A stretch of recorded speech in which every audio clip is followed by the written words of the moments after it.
Sreenarayana open യൂണിവേഴ്സിറ്റിയുടെ ബഹുമാന്യ vice chancellor, അതോടൊപ്പം ഷായി സർ, പ്രിയപ്പെട്ട വിദ്യാർത്ഥിനികളെ, ദിശ ഹയർ സ്റ്റഡീസ് എക്സ്പോയുടെ 2ാം ദിവസത്തിൽ നമുക്കിന്ന് അതിഥിയായി സാറ് എത്തിയിരിക്കുകയാണ്. നിങ്ങളെ സംബന്ധിച്ചിടത്തോളം നമുക്കറിയാം, ഇന്ത്യയിലെ ഏകദേശം 65ഓളം സ്റ്റാളുകളാണ് ഒരുക്കിയിരിക്കുന്നത്. അതിൽ ഒരു ഡിസ്റ്റൻസ് സംവിധാനത്തിൽ പഠിക്കാൻ കഴിയുന്ന ഒരു ഓപ്പൺ യൂണിവേഴ്സിറ്റി ആണ് ഈ ശ്രീനാരായണ ഗുരു ഓപ്പൺ യൂണിവേഴ്സിറ്റി. സ്റ്റാളുണ്ട് നിങ്ങൾക്ക് അവിടെ. എനിക്കൊന്ന് വളരെയധികം തിരക്കുള്ള ഒരു സ്റ്റാളും കൂടിയാണ്. കാരണം പ്രത്യേകിച്ചും തുടർ പഠനവുമായി ബന്ധപ്പെട്ട് ധാരാളം സംശയങ്ങൾ കുട്ടികൾ അവിടെ വന്ന് ചോദിക്കുന്നുണ്ട്. ഇതിൻ്റെ അംഗീകാരത്തെ പറ്റിയും, സ്റ്റേറ്റിൻ്റെ ഓൺ സർവകലാശാലകളിൽ ഒന്നാണ് ശ്രീനാരായണ ഗുരു ഓപ്പൺ യൂണിവേഴ്സിറ്റി. അതുകൊണ്ട് തന്നെ അതിൻ്റെ അംഗീകാരത്തെ പറ്റിയോ ഒന്നും ഭയപ്പെടേണ്ടതില്ല. എന്നാലും അത്തരം സംശയങ്ങളൊക്കെ കുട്ടികൾ വന്ന് ചോദിക്കുന്നതായി ശ്രദ്ധയിൽപ്പെട്ടിട്ടുണ്ട്. എന്തായാലും നമ്മളുമായിട്ട് സംവദിക്കാൻ സാർ എത്തിയിൽ സാറിനെ പൊതുവിദ്യാഭ്യാസ വകുപ്പിന് വേണ്ടി ഞാൻ സ്വാഗതം ചെയ്യുന്നു. ഇന്നത്തെ അതിഥിയായെത്തിയ സാറിൻ്റെ വാക്കുകൾ നമ്മൾക്ക് കേൾക്കാം. സാറിനെ ആദരപൂർവ്വം ക്ഷണിക്കുന്നു.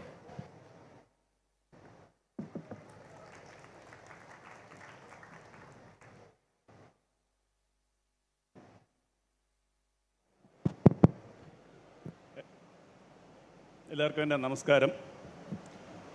ആദ്യമേ തന്നെ ഞാൻ ശ്രീനാരായണ ഗുരു ഓപ്പൺ യൂണിവേഴ്സിറ്റിയുടെ പേരിൽ എല്ലാവർക്കും എല്ലാവിധ ആശംസകളും. ഞങ്ങളുടെ ഒരു സ്റ്റോൾ ഇട്ടിട്ടുണ്ട്. അവിടെ പോയി കഴിഞ്ഞാൽ കോഴ്സിനെ പറ്റിയുള്ള എല്ലാ ഡീറ്റെയിൽസും കിട്ടും. ഞാൻ കുറച്ച് കാര്യങ്ങൾ, ഇതെല്ലാം സ്കൂൾ കുട്ടികളാണോ എല്ലാവരും? ഞാൻ എൻ്റെ ഒരു എക്സ്പീരിയൻസിൽ നിന്ന് 1-2 കാര്യങ്ങൾ ഞാൻ പറയാം. കുട്ടികൾക്കത് ചിലപ്പം പ്രയോജനപ്പെടും. ഒന്ന് കേട്ടു നോക്കും. അപ്പം ഞാനിങ്ങനെ പ്രസംഗിക്കാനൊക്കെ ഓരോ പരിപാടിക്ക് വിളിക്കുമ്പം എല്ലാവരും ചോദിക്കുന്നൊരു ചോദ്യമുണ്ട്. അതായത് ഏത് കോഴ്സ് പഠിച്ചാൽ ജോലി കിട്ടും? അല്ലേ, നിങ്ങളും അങ്ങനെയല്ലേ? ഏത് കോഴ്സിന് പോകണം ജോലി? അതല്ല. അപ്പോൾ അങ്ങനെ ഉണ്ടെങ്കിൽ ഒരു കോഴ്സ് പഠിച്ചാൽ ജോലി കിട്ടുമെങ്കിൽ നമുക്ക് ആ കോഴ്സ് അങ്ങ് പഠിപ്പിച്ചാൽ പോരെ, വേറെ കോഴ്സൊന്നും പഠിപ്പിക്കേണ്ടല്ലോ. നിങ്ങൾ +2 പഠിക്കുക. ഇപ്പം നിങ്ങൾ ചെയ്യേണ്ടത് എന്താണെന്ന് പറയാം, നിങ്ങളൊരു കരിയർ പ്ലാൻ ചെയ്യണം. അതായത് 10 വർഷം അല്ലെ 5 വർഷം കഴിഞ്ഞ് നിങ്ങൾ ആരാവണം, എന്താവണം, ഇതാണ് എൻ്റെ സ്വപ്നം, ഇതാണ് എൻ്റെ ഡ്രീം എന്ന് നിങ്ങൾ ഇപ്പം തീരുമാനിക്കണം. ഈ 10ാം ക്ലാസ് 12ാം ക്ലാസ് അത് നമ്മൾ ചെയ്യുന്നില്ല. അതാണ് നമ്മൾ പലപ്പോഴും പല ഡിഗ്രി പഠിച്ചിട്ട് ജോലി കിട്ടാതെ പോകുന്നത്. നിങ്ങൾ ആഗ്രഹം എന്താണോ അതിനനുസരിച്ചൊരു കരിയർ പ്ലാൻ ചെയ്തിട്ട് അതിനനുസരിച്ചുള്ള കോഴ്സ് വേണം പഠിക്കാൻ. അല്ലാതെ ആരെങ്കിലും പറഞ്ഞ് ഈ കോഴ്സ് നല്ലതാണ്, ഇത് പഠിച്ചാൽ ജോലി, അങ്ങനെയല്ല. നിങ്ങളൊരു കരിയർ പ്ലാൻ ചെയ്യണം.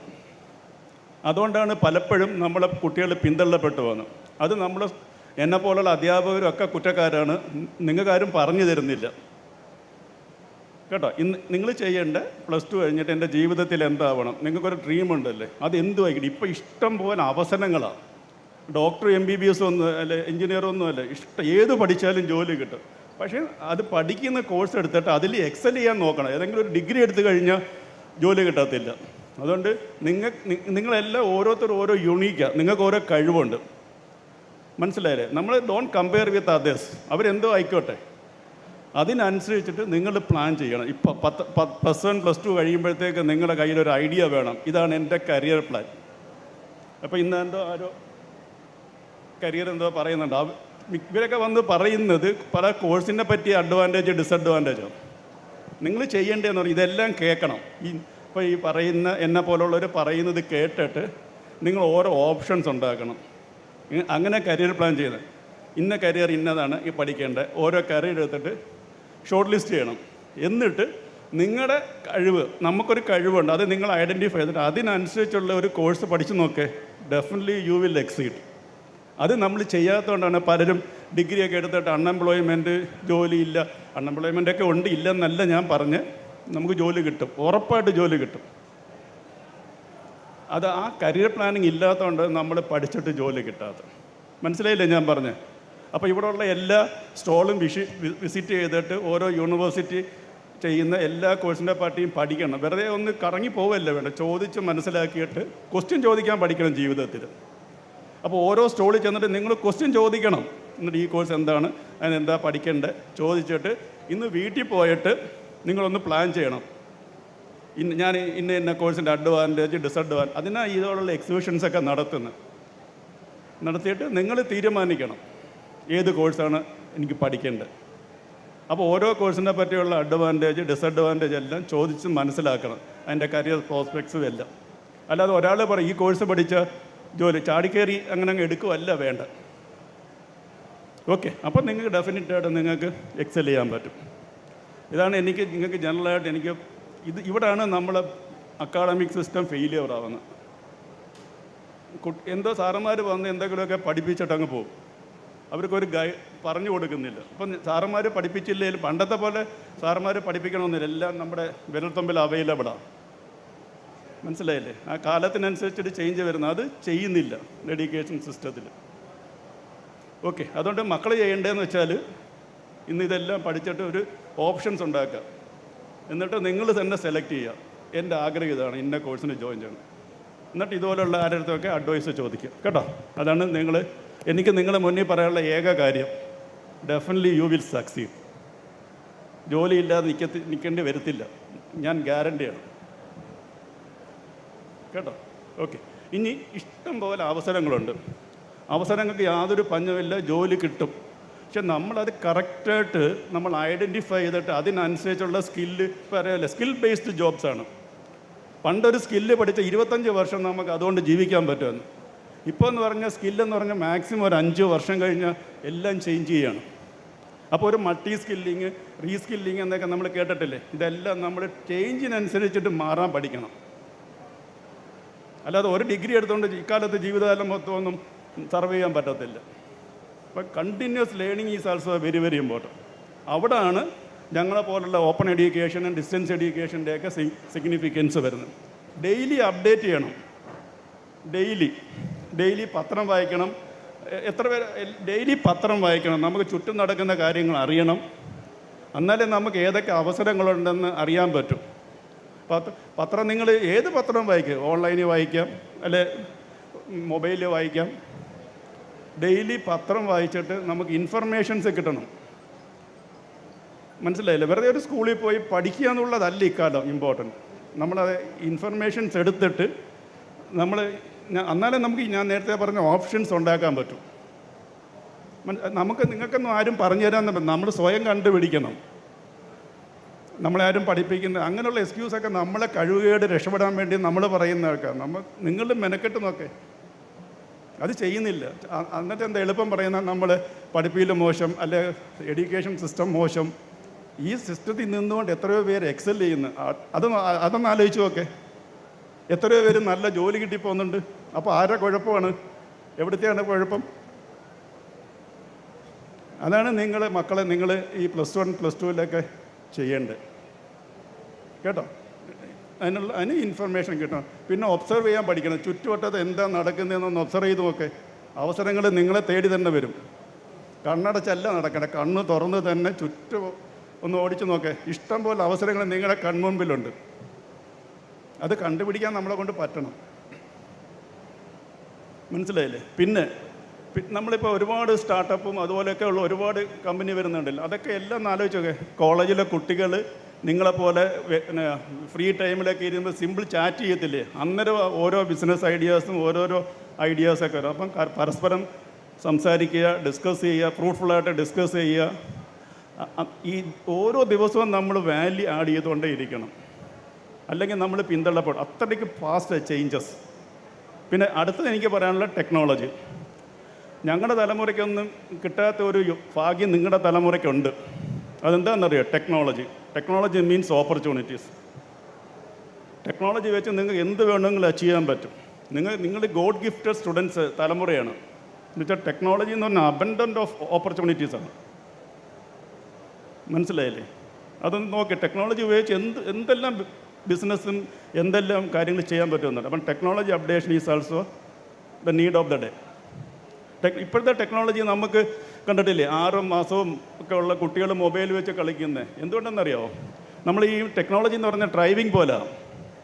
ഈ ഡ്രൈവിംഗ് ആർക്കും പഠിച്ചൂടെ?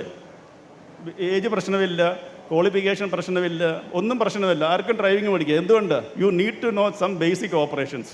എപ്പം ബ്രേക്ക് ഔട്ടണം, എങ്ങനെ സ്റ്റിയറിംഗ് തിരിക്കണം, അതുപോലെ ഇപ്പം ടെക്നോളജി, അതുപോലെ സിംപ്ലിഫൈഡ് ഫോമിൽ ടെക്നോളജി അവൈലബിൾ. അതുകൊണ്ട് ആർക്കും ഈ കാലത്ത് ഏത് ടെക്നോളജിയും സ്വായത്തമാക്കാൻ ഒരു ബുദ്ധിമുട്ടും ഇല്ല, ഇറസ്പെക്റ്റീവ് ഓഫ് ബാക്ക്ഗ്രൗണ്ട്. പക്ഷെ നമ്മൾ അതിനൊന്നും മെനക്കെടണം, പഠിക്കണം, ഇച്ചിരി സമയം കണ്ടെത്തണം, അത്രയേ ഉള്ളൂ. അല്ലാതെ നിങ്ങളെ കൊണ്ട് പറ്റാത്ത ഒരു കാര്യമില്ല. അതായത് ഇമ്പോസിബിൾ എന്ന് പറഞ്ഞൊരു വേർഡ് ഉണ്ടല്ലോ, ഇമ്പോസിബിൾ. അത് രണ്ട് രീതിയിൽ നമുക്ക് ഇൻ്റർപ്രറ്റ് ചെയ്യാം. ഒന്ന് ഐ ആം പോസിബിൾ, നിങ്ങളൊക്കെ കേട്ടിട്ടുള്ള കാര്യങ്ങളാണ്. ഒരു കാര്യം എപ്പോഴാണ് ഇമ്പോസിബിൾ ആവുന്നത്? എല്ലാം നോക്കി അവസാനം വരെ ഇറ്റ് ഈസ് പോസിബിൾ, അല്ലാതെ ആദ്യമേ തന്നെ ഇമ്പോസിബിൾ അല്ല. അപ്പം നിങ്ങളുടെ ക്ലാസ്സിൽ ഒരു ടീച്ചർ വന്നൊരു കാര്യം ചെയ്യാൻ പറയുമ്പോൾ നിങ്ങൾ എന്താ പറയുന്നത്? നോക്കട്ടെ എന്നാണ് പറയുന്നത്, അല്ലേ? അപ്പോൾ എന്താ പറ്റുക? നമ്മുടെ മനസ്സും ബോഡിയും തിങ്കിങ് പ്രോസസ്സും എല്ലാം ആ നെഗറ്റീവ് ആറ്റിറ്റ്യൂഡിലോട്ടാണ് പോകുന്നത്. ടീച്ചറെ അല്ലെങ്കിൽ സാർ ഞാൻ ഐ വിൽ ഡു ഇറ്റ് എന്നൊന്ന് പറഞ്ഞു നോക്കെ, ഐ വിൽ ഡു ഇറ്റ്. അങ്ങനെ പറയുമ്പം എന്താ, നമ്മുടെ ബോഡിയും തിങ്കിങ്ങും എല്ലാം നമ്മളെ സപ്പോർട്ട് ചെയ്യും. അതാണ് ആറ്റിറ്റ്യൂഡ് എന്ന് പറഞ്ഞാൽ. അപ്പം if you have A positive attitude you can achieve anything from nothing. എല്ലാത്തിനും ഒന്ന് പോസിറ്റീവായിട്ട് കണ്ടുപിടിച്ച് നോക്കി, നമുക്ക് ജീവിതത്തിൽ നന്നായിട്ട് ചെയ്യാൻ പറ്റും. അതുപോലെ നമ്മൾ അപ്രീഷിയേറ്റ് ചെയ്യാൻ പഠിക്കുക. നിങ്ങളുടെ കൂട്ടുകാർ, ഇതൊക്കെ നമ്മുടെ എന്തോ ഒരു പോസിറ്റീവ് വൈബ് നമ്മുടെ ജീവിതത്തിൽ കൊണ്ടെടുക്കാൻ പറ്റുമ്പം എല്ലാം നമ്മുടെ കൂടെ നിൽക്കും. അതാണ് നിങ്ങൾ ഈ പ്രായത്തിലൊക്കെ ചെയ്യേണ്ട 3-4 ക്യാരക്ടേഴ്സ് എന്ന് പറയുന്നത്. ഞാൻ അതാ പറഞ്ഞത്, if you have A positive you can achieve anything from nothing എന്നാണ് പറയുന്നത്. ഒന്നും വേണ്ട, ഒരു ആറ്റിറ്റ്യൂഡ് ഉണ്ടെങ്കിൽ നമുക്ക് എന്തും നേടിയെടുക്കാൻ പറ്റും. മനസ്സിലായില്ലേ? ഇതുപോലുള്ള കുറേ കാര്യങ്ങൾ ഉണ്ട്. ഇതാണ് ചെയ്യേണ്ടത്. കരിയർ പ്ലാൻ ചെയ്യുക നന്നായിട്ട്. ഒരാളുമില്ലാതെ നിങ്ങൾ ഒരു ദിവസം പോലും ചുമ്മാ നിൽക്കാതെ you will get A very good job. അതിനുള്ള അവസരങ്ങളുണ്ട്, അതിനുള്ള എല്ലാ കോഴ്സ് പഠിക്കാനുള്ള അവസരങ്ങളുണ്ട്, എല്ലാ അവസരങ്ങളും നിൻ്റെ മുന്നിലുണ്ട്. പക്ഷെ അത് നമ്മളൊന്ന് മെനക്കെടണം. എന്താ, യു ആർ യുണീക്ക്. നിങ്ങളെ കൊണ്ട് പറ്റും, പറ്റാതിരിക്കുന്ന ഒരു കാര്യമില്ല. എന്നുവെച്ചാൽ നിങ്ങൾക്ക് നല്ല എഡ്യൂക്കേഷൻ ഇപ്പം കിട്ടുന്ന സ്കൂളിംഗ് ആയാലും. ഞങ്ങളൊക്കെ ആശാൻ പള്ളക്കൊത്തി മണ്ണിലൊക്കെ എഴുതി പഠിച്ച ആൾക്കാരാണ്. ഇപ്പോഴോ ഞങ്ങളൊക്കെ പ്രീ ഡിഗ്രിയൊക്കെ പഠിക്കുന്ന നിങ്ങളിപ്പോൾ സ്കൂളിലെ എല്ലാ 8ാം ക്ലാസ് തൊട്ട് എല്ലാം പഠിച്ചു കഴിഞ്ഞു. 10ാം ക്ലാസ് ആകുമ്പോഴത്തേക്ക് ഒരുവിധം എല്ലാം നിങ്ങളുടെ അത്യാവശ്യമുള്ള നോളജ് എല്ലാം കിട്ടുന്നുണ്ട്. അതുകൊണ്ട് പ്ലാൻ ചെയ്യുക നന്നായിട്ട്. അതുപോലെ എനിക്ക് കുറച്ച് സമയമുള്ളൂ. എപ്പോഴും നമ്മുടെ കയ്യിൽ plan A, plan B, plan C എന്നാണ്. ഇപ്പം ഞാൻ ഈ പറഞ്ഞ സമയത്ത് നിങ്ങൾ ഒരു ഓപ്ഷൻ എടുത്തൊന്ന് കൂട്ടിക്കും. അപ്പോൾ ആ പ്ലാൻ എ എന്ന് പറഞ്ഞാൽ അത് ചിലപ്പം കോമ്പറ്റീഷൻ കൂടുതലായിരിക്കും, നമുക്ക് കിട്ടണമെന്നില്ല. അപ്പോൾ എന്താ, പ്ലാൻ ബി നമ്മുടെ കയ്യിലുണ്ടെങ്കിൽ നമ്മൾ ഇമ്മീഡിയറ്റായിട്ട് നമുക്ക് ഷിഫ്റ്റ് ചെയ്യാൻ പറ്റും. നമുക്ക് പറ്റുന്ന ഒരു കുഴപ്പം എന്താ, നമ്മുടെ കയ്യിൽ ഒരു പ്ലാനേ കാണത്തുള്ളൂ. നമ്മളിങ്ങനെ ട്രൈ ചെയ്തുകൊണ്ടേ ഇരിക്കും. അവസാനം അത് കിട്ടിയില്ലെങ്കിൽ പിന്നെ ആലോചിക്കുന്നത് അടുത്ത എന്താ, വാട്ട് ഈസ് നെക്സ്റ്റ് എന്നുള്ളത്. അപ്പോഴത്തേക്കും നമ്മുടെ സമയം പോവും, അപ്പോഴത്തേക്കും നമ്മൾ വറീഡാവും. അതുകൊണ്ട് എപ്പോഴും നമ്മുടെ കയ്യിലൊരു പ്ലാൻ എ, പ്ലാൻ ബി, ഒരു പ്ലാൻ സി കാണണം. ഒന്ന് കിട്ടിയില്ലെങ്കിൽ അടുത്തതിന് പോകും ഞാൻ. മനസ്സിലായില്ലേ? അപ്പോൾ ഒരിക്കലും നമ്മുടെ ജീവിതത്തിൽ തോക്കത്തില്ല. ഇമ്മീഡിയറ്റായിട്ട് നമുക്ക് ഷിഫ്റ്റ് ചെയ്യാൻ പറ്റും. അപ്പോൾ ഇവിടെ ഞാൻ പറഞ്ഞത് ഇന്നത്തെ എല്ലാം കണ്ടിട്ട് ഇതാണ് എൻ്റെ ഫസ്റ്റ് ചോയ്സ്. ഇത് കിട്ടിയില്ലെങ്കിൽ അടുത്തത് എൻ്റെ സെക്കൻഡ് ചോയ്സ്, ഇതല്ലെങ്കിൽ തേർഡ് ചോയ്സ്. എപ്പോഴും ഫസ്റ്റ് ചോയ്സ് കിട്ടണമെന്നില്ല. എന്ന് വെച്ചാൽ എല്ലാവരും സെലക്ട് ചെയ്യുന്നതായിരിക്കും പ്ലാൻ എ എന്ന് പറയുന്നത്. അപ്പം കോമ്പറ്റീഷൻ കൂടുതലായിരിക്കും. മനസ്സിലായില്ലേ? അപ്പോൾ ഇതാണ് എനിക്ക് അടുത്തതെന്ന് പറഞ്ഞത്. പിന്നെ ജീവിതത്തിൽ നമ്മളെല്ലാ വട്ടം ജയിക്കണമെന്നൊന്നുമില്ല, പലപ്പോഴും തോൽവി വരും. അപ്പം നിങ്ങളത് തോൽവി അക്സെപ്റ്റ് ചെയ്യാനൂടെ ജീവിതത്തിൽ പഠിക്കണം. ഒരു തോൽവി എന്ന് പറയുന്നത് വിജയത്തിൻ്റെ ചവിട്ടുപടിയാണ്. ഇഷ്ടം പോലെ അവസരം. ഒരു വട്ടം തോറ്റെന്ന് പറയുന്നത് ഒരിക്കലും നമ്മൾ പിന്തള്ളപ്പെടും. ഇപ്പം നിങ്ങൾ വലിയ ബിൽ ഗേറ്റ്സോ അതുപോലെ എല്ലാവരും എടുത്തു നോക്കി, അവരെല്ലാം ജീവിതത്തിൽ ആദ്യം തോറ്റിട്ടുള്ളവരാണ്. ഓക്കെ, ഇതാണ് എനിക്ക് എൻ്റെ ഒരു എക്സ്പീരിയൻസ് ഷെയർ ചെയ്തതാണ്. സജഷനായിട്ട് എടുത്താൽ മതി, അഡ്വൈസ് അല്ല. ഇഷ്ടമുണ്ടെങ്കിൽ എടുത്താൽ മതി. ചിലപ്പോൾ ഒന്ന് ആലോചിച്ച് നോക്കി, ചിലപ്പം പ്രയോജനപ്പെടും. ഓക്കെ, ഇനി ഞാൻ ശ്രീനാരായണ ഗുരു ഓപ്പൺ യൂണിവേഴ്സിറ്റിയെ പറ്റി പറയാം. ഈ ഓപ്പൺ ആൻഡ് ഡിസ്റ്റൻസ് എഡ്യൂക്കേഷൻ എന്ന് പറയുന്നത് UGC അപ്രൂവ് ചെയ്ത 3 മോഡാണ്. ഒന്ന് ഓൺലൈൻ മോഡ്, ഒന്ന് ഡിസ്റ്റൻസ് എഡ്യൂക്കേഷൻ, ഒന്ന് റെഗുലർ കോഴ്സ്. ഈ 3-ൽ ഏത് പഠിച്ചാലും കിട്ടുന്ന ഡിഗ്രി തുല്യമാണ്, ഒരു വ്യത്യാസമില്ല. നിങ്ങൾക്ക് ഹയർ എഡ്യൂക്കേഷൻ പോകാനായാലും PhDക്ക് പോകാനായാലും UPSC എഴുതാനും PSC ടെസ്റ്റ് എഴുതാനും എല്ലാത്തിനും ഓപ്പൺ യൂണിവേഴ്സിറ്റിയിൽ പഠിക്കുന്നത്. ഏത് ഓപ്പൺ യൂണിവേഴ്സിറ്റി ഓൺലൈനായാലും ഈക്വൽ വെയിറ്റേജാണ്, ഒരു വ്യത്യാസമില്ല. ശ്രീനാരായണ ഗുരു ഓപ്പൺ യൂണിവേഴ്സിറ്റി എന്ന് പറഞ്ഞാൽ പഠിക്കാൻ താല്പര്യമുള്ള 18 വയസ്സ് കഴിഞ്ഞ് ആർക്കും അവരിഷ്ടത്തിനുള്ള ഡിഗ്രി എടുക്കാൻ പറ്റും. അവിടെ മാർക്ക് ക്രൈറ്റീരിയ ഇല്ല, ഏജ് ലിമിറ്റ് ഇല്ല, പിന്നെ ഇവാലുവേഷൻ ക്രൈറ്റീരിയ ഇല്ല, റിസർവേഷൻ്റെ ഹാർഡിൽസ് ഇല്ല, +2 പാസ്സായി അല്ലെങ്കിൽ തുല്യതാ പരീക്ഷ എഴുതി ആർക്കും അവിടെ മറ്റുള്ള യൂണിവേഴ്സിറ്റിയിൽ പഠിക്കുന്ന കണക്കുള്ള ഡിഗ്രി, അപ്രൂവ്ഡ് ഡിഗ്രി, ലോകത്ത് എവിടെ പോയാലും അപ്രൂവ്ഡ് ഡിഗ്രി നിങ്ങൾക്ക് പഠിക്കാൻ പറ്റും. അതുപോലെ പോസ്റ്റ് ഗ്രാജുവേഷൻ, ഏത് ഡിഗ്രി എടുത്താർക്കും ഏത് PG ചെയ്യാം. ഇപ്പം മെഡിസിൻ എടുത്താൽ നിങ്ങൾക്ക് MA മലയാളം ചെയ്യാം, എഞ്ചിനീയറിംഗ് കഴിഞ്ഞാൽ MA സംസ്കൃത് ചെയ്യാൻ പറ്റും. പണ്ട് എക്കണോമിക്സ് ചെയ്യണമെങ്കിൽ BA എക്കണോമിക്സ് പഠിക്കണമെന്നുണ്ട് ചില യൂണിവേഴ്സിറ്റി. ഇവിടെ അതൊന്നുമില്ല.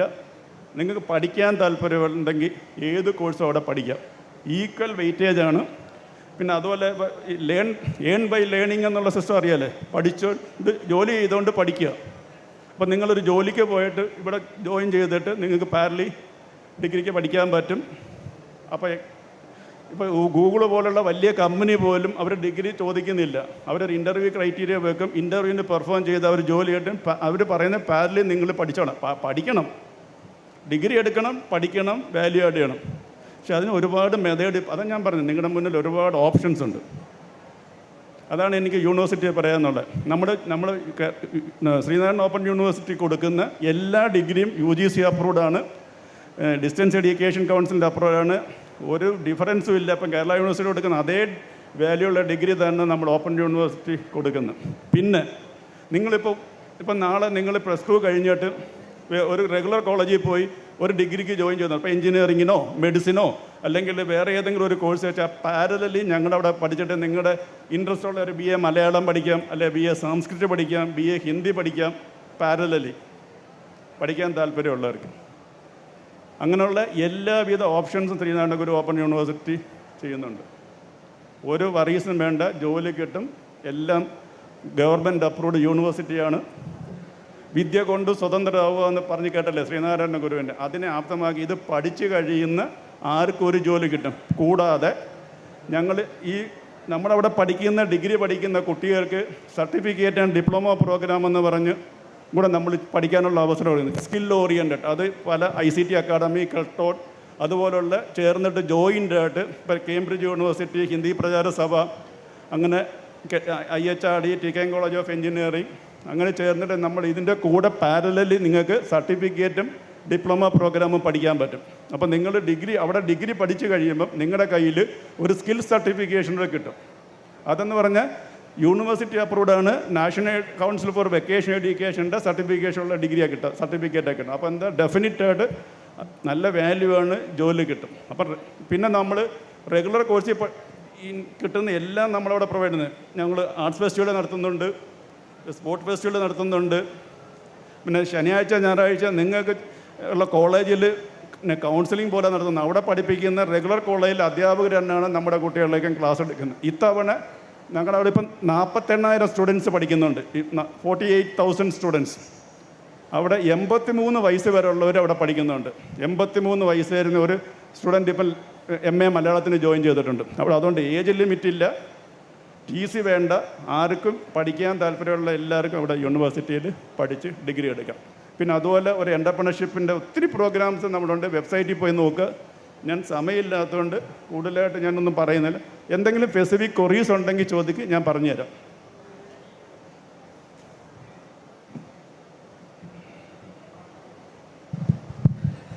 ആർക്കെങ്കിലും എന്തെങ്കിലും സംശയം ഉണ്ടെങ്കിൽ ചോദിക്കും.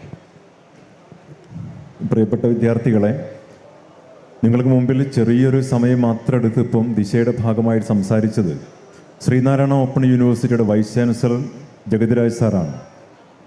ഒരുപാട് സമയം സംസാരിക്കാനുള്ള ഒരു സ്ഥാപനത്തിൻ്റെ വൈസ് ചാൻസലറാണ് അദ്ദേഹം. നമ്മുടെ ഷെഡ്യൂളിൽ ഇപ്പം അതിൻ്റെ പരിമിതി ഉൾക്കൊണ്ടുകൊണ്ട് അദ്ദേഹം ഏറ്റവും ചെറിയ രീതിയിൽ സംസാരിച്ചാണ്.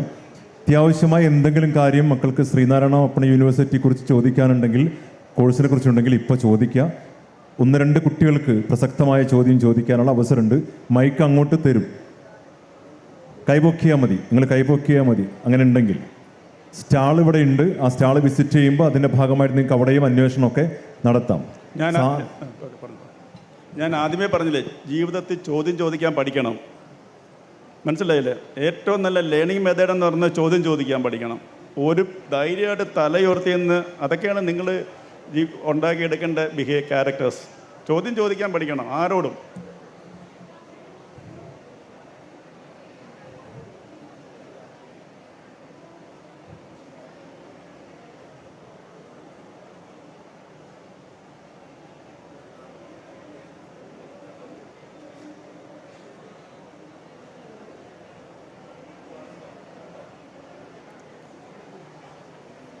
കണ്ടോ, ഇതാണ് കുഴപ്പം. എല്ലാവരും ആർക്കും ഒരു ചോദ്യമില്ല. ഞാൻ പറഞ്ഞില്ലേ, മക്കളെ നിങ്ങൾ ജീവിതത്തിൽ ചോദ്യം ചോദിക്കാൻ പഠിക്കുക. ആദ്യമേ ധൈര്യമായിട്ട് ചോദിക്കുക.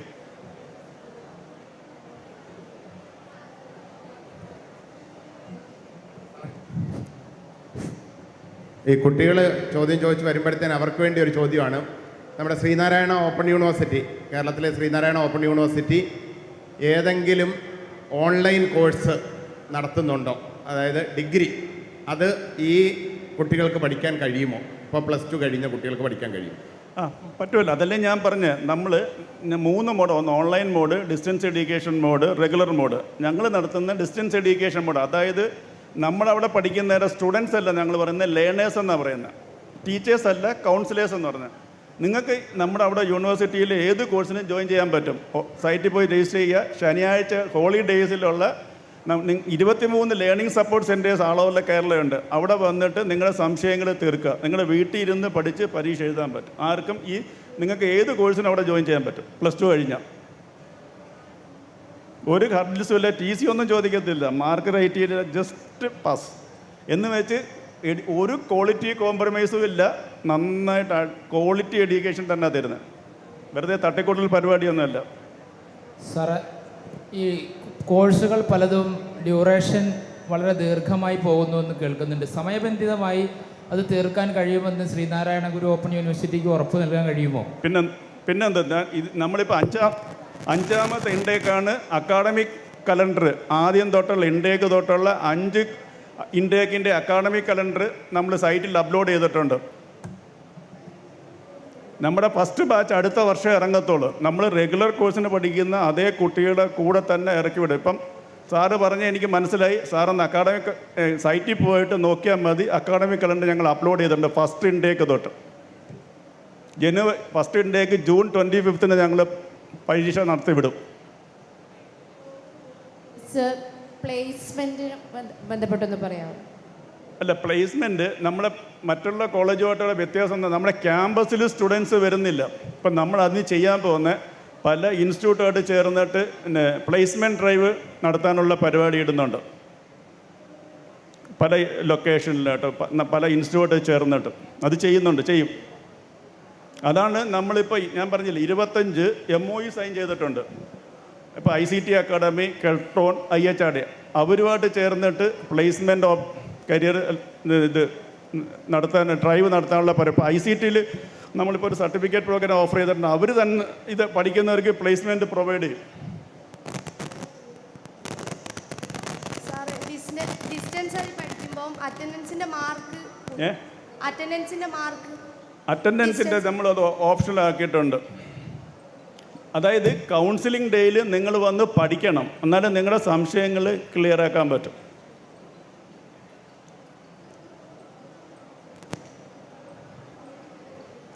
അത് കറക്റ്റായിട്ട് തന്നെ നമ്മൾ മറ്റുള്ള റെഗുലർ കോഴ്സ് അക്കാഡമിക് ഇയർ പോകാതെ കറക്റ്റായിട്ട് തന്നെ നമ്മൾ അത് കോഴ്സ് കംപ്ലീറ്റ് ചെയ്യുന്നത് ഞാൻ BC ആണ്, ഉറപ്പ് പറയുന്നുണ്ട്.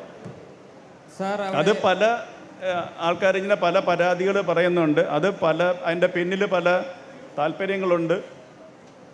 മനസ്സിലായില്ലേ?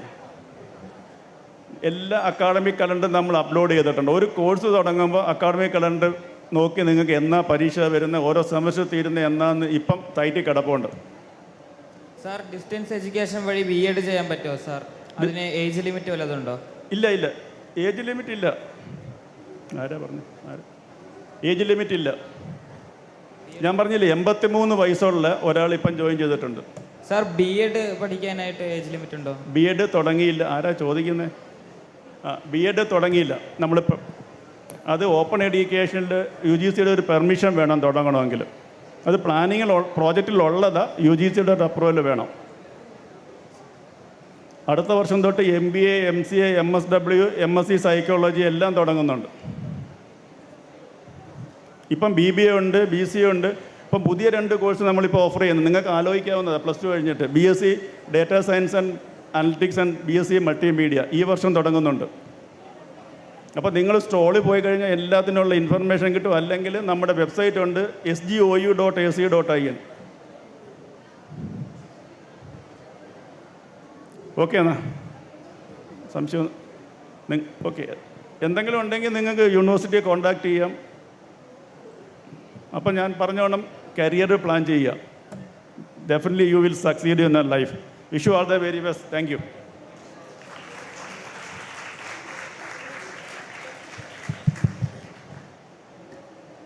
പ്രിയപ്പെട്ടവരെ, ശ്രീനാരായണ ഓപ്പൺ യൂണിവേഴ്സിറ്റിയെക്കുറിച്ച് മാത്രമല്ല, ഹയർ സെക്കൻഡറി പഠിച്ചുകൊണ്ടിരിക്കുന്ന നിങ്ങൾ എങ്ങനെയായിരിക്കണം നിങ്ങളുടെ കരിയർ പ്ലാൻ ചെയ്യേണ്ടത്, ജീവിതത്തിൽ എങ്ങനെയായിരിക്കണം വിജയത്തിലേക്കുള്ള വഴികളിൽ നിങ്ങൾ തിരഞ്ഞെടുക്കേണ്ടത് എന്നതിൻ്റെ ഏറ്റവും ചുരുക്കിയ രൂപം പരിചയസമ്പന്നതയുടെ അങ്ങേ തലക്കിൽ നിൽക്കുന്ന ഒരു വൈസ് ചാൻസലറിൽ നിന്ന് നിങ്ങൾ കേട്ടുകഴിഞ്ഞു. എല്ലാവർക്കും വേണ്ടി ദിശ 2024 ഈ മധ്യാഹ്നഘട്ടത്തിൽ 2ാം ദിവസം ഈ ചെറുവാക്കുകളിലൂടെ നിങ്ങളെ പ്രചോദിപ്പിച്ച Sreenarayana open university vice chancellor Jagathiraj VP സാറെ നന്ദി രേഖപ്പെടുത്തുകയാണ്. ഇത് നിങ്ങൾക്കൊരു ബോണസായി ലഭിച്ച, കാരണം സാറിൻ്റെ സെഷൻ എന്ന് പറയുന്നത് മുൻകൂട്ടി തീരുമാനിക്കപ്പെട്ട ഷെഡ്യൂൾ അനുസരിച്ചുകൊണ്ട് വലിയ രീതിയിലേക്ക് നടത്തേണ്ടതാണ്. നമ്മുടെ ഈ ഒരു ഷെഡ്യൂളിൽ അതിന് പരിമിതി ഉണ്ടായിരുന്നു. അതുകൊണ്ട് ആ പരിമിതി മാത്രമാണ് ചെറിയ സമയം എന്നതിലേക്ക് നിങ്ങൾക്ക് മുമ്പിൽ എത്തിയത്. നമുക്ക് അടുത്ത സെഷനിലേക്ക് കടക്കേണ്ടതുമുണ്ട്. എമേർജിംഗ് ട്രെൻഡ്സിൻ്റെ ആണ്. സാർ ഇരിക്കുന്നുണ്ടോ?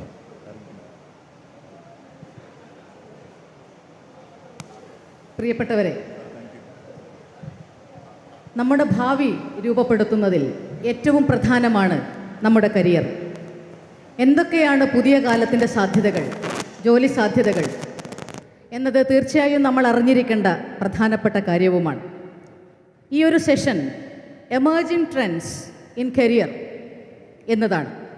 ഈ ഒരു സെഷൻ കൈകാര്യം ചെയ്യാൻ ഇവിടെ എത്തിയിട്ടുള്ളത് അന്തർദേശീയ തലത്തിൽ തന്നെ ഇത്തരം വിഷയങ്ങൾ കൈകാര്യം ചെയ്യുന്ന ശ്രീ മുരളി തുമ്മാരുകുടിയോടൊപ്പം പ്രോഗ്രാമുകൾ അവതരിപ്പിക്കുന്ന, ധാരാളം ലേഖനങ്ങൾ എഴുതിക്കൊണ്ടിരിക്കുന്ന വളരെ പ്രമുഖയായ കരിയർ മെൻറ്റർ ശ്രീമതി നീരജ ജാനകി മാഡമാണ്. ഏറെ ആഹ്ലാദത്തോടെ ആദരവോടെ മാഡത്തിനെ ഈ വേദിയിലേക്ക് സ്വാഗതം ചെയ്യുന്നു. ഈ ഒരു സെഷൻ നിയന്ത്രിക്കാനായി ഇവിടെ എത്തിയിട്ടുള്ളത് കരിയർ ഗൈഡ് കൂടിയായിട്ടുള്ള ജ്യോതിഷ് കുമാർ സാറിനാണ്. സാറിനും ഹൃദ്യമായ സ്വാഗതം. എല്ലാവരെയും സെഷനിലേക്ക്, ആ പങ്കാളിത്തത്തിലേക്ക്, സജീവമായ പങ്കാളിത്തത്തിലേക്ക് സ്വാഗതം ചെയ്തുകൊണ്ട് ഒന്നുകൂടി ഈ സെഷനിലേക്ക് മാഡത്തെ, അതേപോലെ ജ്യോതിഷ് സാറിനെ സ്വാഗതം ചെയ്യുന്നു.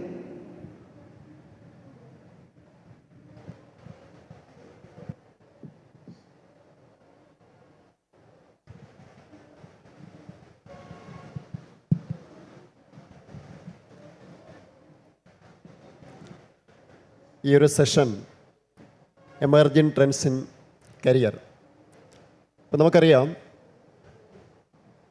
ആർട്ടിഫിഷ്യൽ ഇൻ്റലിജൻസ് നമ്മുടെ ജോലിയെല്ലാം കൊണ്ടുപോകും എന്നാണ് പറയുന്നത്. പക്ഷേ ആർട്ടിഫിഷ്യൽ ഇൻ്റലിജൻസ് നമ്മുടെ തൊഴിലിനെ ഒന്നും കൊണ്ടുപോകുമല്ല. അതിൻ്റെ പ്രധാന പ്രശ്നം എന്താണെന്ന് വെച്ചാൽ AI അറിയില്ലെങ്കിൽ നമ്മുടെ ജോലി പോകും എന്നുള്ളതാണ്. കാരണം നമുക്കറിയാം നമ്മളൊരു ടെക്നോളജി ഡ്രൈവൺ സൊസൈറ്റിയിലാണ് ജീവിക്കുന്നത്. ഓരോ ദിവസവും ടെക്നോളജിയിൽ പുതിയ പുതിയ മാറ്റങ്ങൾ വരുന്നുണ്ട്. സാങ്കേതിക വിദ്യ അതിനനുസരിച്ച് ഓരോ ദിവസവും മുന്നേറിക്കൊണ്ടിരിക്കുകയാണ്.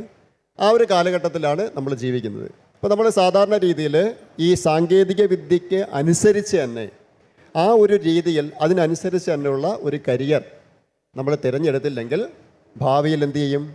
നിലവിലുള്ള പ്രശ്നങ്ങൾ ഉണ്ടാവുമെന്നുള്ളതാണ്. ഇപ്പോൾ സാധാരണ നമുക്കറിയാം നമ്മൾ ഈ ഒരു സമയത്ത് ഇപ്പോൾ കരിയർ 3.0 നമ്മൾ നിൽക്കുന്നത്. അപ്പോൾ അവിടെ വീണ്ടും ഒരു പ്രശ്നം വരും. എന്താണ് കരിയർ 1.0? പണ്ട് നമ്മൾ കരിയർ എന്നൊക്കെ പറഞ്ഞാൽ അത് ഒരു ചെറിയ സാധനമാണ്. എന്ന് വെച്ചാൽ എന്താ? Learn, earn and retire. കുറേ കാര്യങ്ങൾ നമ്മൾ പഠിക്കുന്നു, ആ പഠിച്ച കാര്യങ്ങൾ വെച്ചിട്ട് കുറേ ഏൺ ചെയ്യുന്നു, അത് കഴിഞ്ഞ് റിട്ടയർ ചെയ്ത് പോവുകയാണ്. പിന്നീട് വന്നത് കരിയർ 2.0 അതെന്താണ്? നമ്മൾ ഏതെങ്കിലും ഒരു കരിയർ മേഖലയിൽ പ്രവർത്തിക്കുന്നു, അതിനെ സസ്റ്റെയിൻ ചെയ്യാൻ വേണ്ടിയിട്ട് തുടർച്ചയായിട്ട് ഏതെങ്കിലും ഒരു മേഖലയിലൂടെ നമ്മൾ സ്പെഷ്യലൈസ് ചെയ്യുന്നു. ഇപ്പോൾ സാധാരണ രീതി അധ്യാപകരൊക്കെ ആണെങ്കിൽ അവർ അധ്യാപക മേഖലയിലൂടെ ഒപ്പം തന്നെ അവരെന്താ ചെയ്യുന്നത്? അവർ പുസ്തകം രചിക്കുന്നു, ഒരു പബ്ലിഷർ ആവുന്നു, അല്ലെങ്കിൽ വേറെ ഏതെങ്കിലും മേഖലകൾ ചെയ്യുന്നു. ഇപ്പം നമ്മുടെ മേഖല എന്ന് പറഞ്ഞാൽ കരിയർ 3.0 എന്താണ്? വ്യത്യസ്തമായ മേഖലകളെക്കുറിച്ച് നിലവിലുള്ള ധാരാളം സ്കില്ലുകൾ നേടിയെടുത്തുകൊണ്ട് നമ്മളൊരു കോഴ്സ് എടുത്ത് ഒരു കരിയർ മേഖലയിലേക്ക് നിൽക്കേണ്ട ഒരു സമയമാണ് ഇപ്പോഴ്. ഇപ്പോൾ സാധാരണ നിങ്ങൾ കണ്ടു ടെസ്ല എന്ന് പറയുന്ന കമ്പനിയൊക്കെ അവരുടെ ടോപ്പ് പൊസിഷൻ വിളിച്ചത് ഏതെങ്കിലും ഒരു വിദ്യാഭ്യാസ യോഗ്യത നോക്കിയല്ല. അവർ കുറേ സ്കിൽ സെറ്റുകൾ പറഞ്ഞിരിക്കുന്നു. ആ സ്കിൽ സെറ്റുകളുള്ള ഉദ്യോഗാർത്ഥികൾ അപ്ലൈ ചെയ്യാനാണ് പറഞ്ഞിരിക്കുന്നത്. നമുക്ക് പറയാം ആർട്ടിഫിഷ്യൽ ഇൻ്റലിജൻസിൻ്റെയും ഇൻ്റർനെറ്റ് ഓഫ് തിങ്സിൻ്റെയും വെർച്വൽ റിയാലിറ്റി അല്ലേ, ടെക്നോളജി ധാരാളം മേഖലയിലേക്ക് കടന്നു കയറിയിട്ടുണ്ട്. സാങ്കേതിക വിദ്യയോടൊപ്പം തന്നെ നമ്മൾ പുതിയ കാലഘട്ടത്തിൽ നമ്മുടെ തൊഴിൽ മേഖല കണ്ടെത്തേണ്ടതായിട്ടുണ്ട്. അതുകൊണ്ട് തന്നെയാണ് ഇത്തരത്തിലൊരു സെഷൻ പുതിയ കാലഘട്ടത്തിൽ ഏതൊക്കെയാണ് കരിയർ മേഖലയിലെ എമർജിങ് ട്രെൻഡ്സ്. നമുക്ക് ഈ ഒരു മേഖലയിൽ തന്നെ ഈ ഒരു മേഖലയിൽ റിസർച്ച് ചെയ്തിട്ടുള്ള നീരജ ജാനകിയാണ് നമുക്ക് ഈ ഒരു സെഷൻ ഇവിടെ കൈകാര്യം ചെയ്യാൻ എത്തിയിരിക്കുന്നത്. അന്തർദേശീയ തലത്തിൽ നിങ്ങൾക്ക് അറിയാവുന്നതായിരിക്കും ധാരാളം ലേഖനങ്ങൾ, പുസ്തകങ്ങൾ, ഇതുമായി ബന്ധപ്പെട്ട ധാരാളം ചർച്ചകൾ, അത് അന്തർദേശീയ തലത്തിൽ തന്നെ വിവിധ ഫോറങ്ങളിൽ വിവിധ രാജ്യങ്ങളിൽ ഇതിനെക്കുറിച്ച് ക്ലാസ്സുകളെടുത്ത് അതുമായി ബന്ധപ്പെട്ട് ധാരാളം റിഫ്ലക്ഷൻസ് നടത്തിയിട്ടുള്ള ആണ് നീരജ ജാനകി. നമുക്ക് ഈ ഒരു സെഷൻ നമുക്കറിയാം, സാധാരണ രീതിയിൽ നമുക്കൊരു കോഴ്സ് എടുത്തെന്നും പറഞ്ഞ് ജോലി കിട്ടുമെന്നൊന്നും പറയാൻ പറ്റില്ല. നമുക്ക് ധാരാളം നെറ്റ്വർക്കിംഗ് വേണം അല്ലേ, ധാരാളം സ്കിൽ സെറ്റുകൾ നമ്മൾ നേടിയെടുക്കണം. അപ്പോൾ അതിൻ്റെ സാധ്യതകൾ എങ്ങനെയാണ് പുതിയ കാലഘട്ടത്തിൽ നമ്മളൊരു കരിയർ സെലക്ട് ചെയ്യുന്നത്, ഏത് രീതിയിലായിരിക്കണം, അതിൻ്റെ മാനദണ്ഡങ്ങൾ എന്തൊക്കെയാണ് എന്നുള്ളതാണ് ഇന്നത്തെ സെഷൻ. ഈ ഒരു സെഷൻ ഇത് കൈകാര്യം ചെയ്യാൻ വേണ്ടിയിട്ട് നമ്മുടെ നീരജ ജാനകിയെ ക്ഷണിച്ചുകൊള്ളുകയാണ്.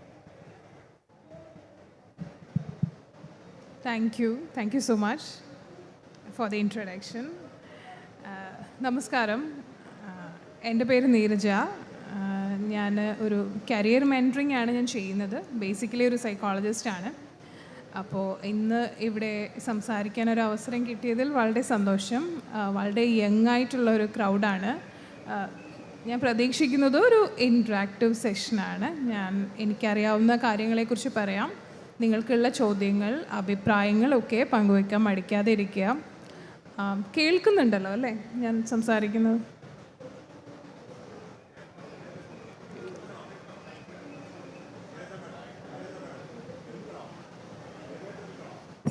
ഇല്ല, എനിക്കിത് എല്ലാവർക്കും കേൾക്കാൻ പറ്റുന്നുണ്ടോ എന്നൊരു കൺസേൺ ഉണ്ടായിരുന്നു. Thank you. സോ ഞങ്ങൾ സെഷൻസ് ചെയ്യുമ്പോൾ കരിയറിനെ കുറിച്ചുള്ള മെൻറ്ററിങ്ങും കാര്യങ്ങളൊക്കെ ചെയ്യുമ്പോൾ ധാരാളം ആളുകൾ, സ്റ്റുഡൻസ് ഇൻഡിവിജ്വലായിട്ട് നമ്മളുടെ അടുത്തേക്ക് വരാറുണ്ട്. കരിയറിനെ കുറിച്ച് പലതരം കൺസേൺസ് അവർക്കുണ്ട്, ചോദ്യങ്ങൾ ചോദിക്കാറുണ്ട്. അപ്പോൾ പലപ്പോഴും ഇപ്പോൾ നമ്മളെല്ലാവരും കണ്ടുകൊണ്ടിരിക്കുന്ന ഒരു ട്രെൻഡാണ് നാട്ടിൽ തൊഴിലില്ല എന്നുള്ളൊരു കൺസേൺ ആളുകൾ പറയുന്നു. എല്ലാവരും ഒരു +2 കഴിയുമ്പോൾ തന്നെ എന്തെങ്കിലും കോഴ്സ്, അതൊരു ഗ്രാജുവേഷൻ ആയിക്കൊള്ളണം എന്നില്ല, ഒരു ഡിപ്ലോമ ആണെങ്കിൽ അങ്ങനെ എന്തെങ്കിലും ചെയ്ത് വിദേശത്തേക്ക് പോകാനായിട്ട് ശ്രമിക്കുന്നു. അപ്പോൾ ഈ ഒരു ട്രെൻഡ് വളരെയധികം കൂടുതലായിട്ട് കാണുന്നുണ്ട്. ധാരാളം സ്റ്റുഡൻസ് പുറത്തേക്ക് പോകുന്നുണ്ട്.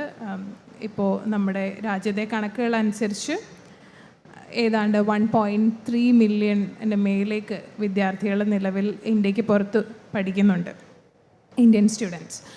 അപ്പം നമുക്ക് പലതരം കൺസേൺസ് ഉണ്ട്. ഇപ്പോൾ പിയർ പ്രഷർ വരുന്നുണ്ട്, എല്ലാവരും പോകുന്നു, എനിക്കും പോകണം, വിദേശത്ത് പോയി പഠിച്ചാൽ മാത്രമേ ജോലി കിട്ടുള്ളൂ, അതോ എന്ത് തരം കോഴ്സ് പഠിക്കണം, നാട്ടിൽ ജോലി ഇല്ലേ? അപ്പം ഇത്തരത്തിൽ ധാരാളം സംശയങ്ങളുമായിട്ടാണ് നമ്മുടെ യൂത്ത് ഇങ്ങനെ മുമ്പോട്ട് വരുന്നത്. അപ്പോൾ പലപ്പോഴും ഈ അടുത്ത കാലത്ത് ഡിസ്കഷനിലേക്ക് വന്ന ഒരു മേഖലയാണ്. ഇപ്പോൾ ജ്യോതിഷ് കുമാർ അതേക്കുറിച്ച് പറഞ്ഞു. ഇൻഡസ്ട്രി 4.0 എന്ന് പറഞ്ഞ് 4ാം വ്യവസായ വിപ്ലവം.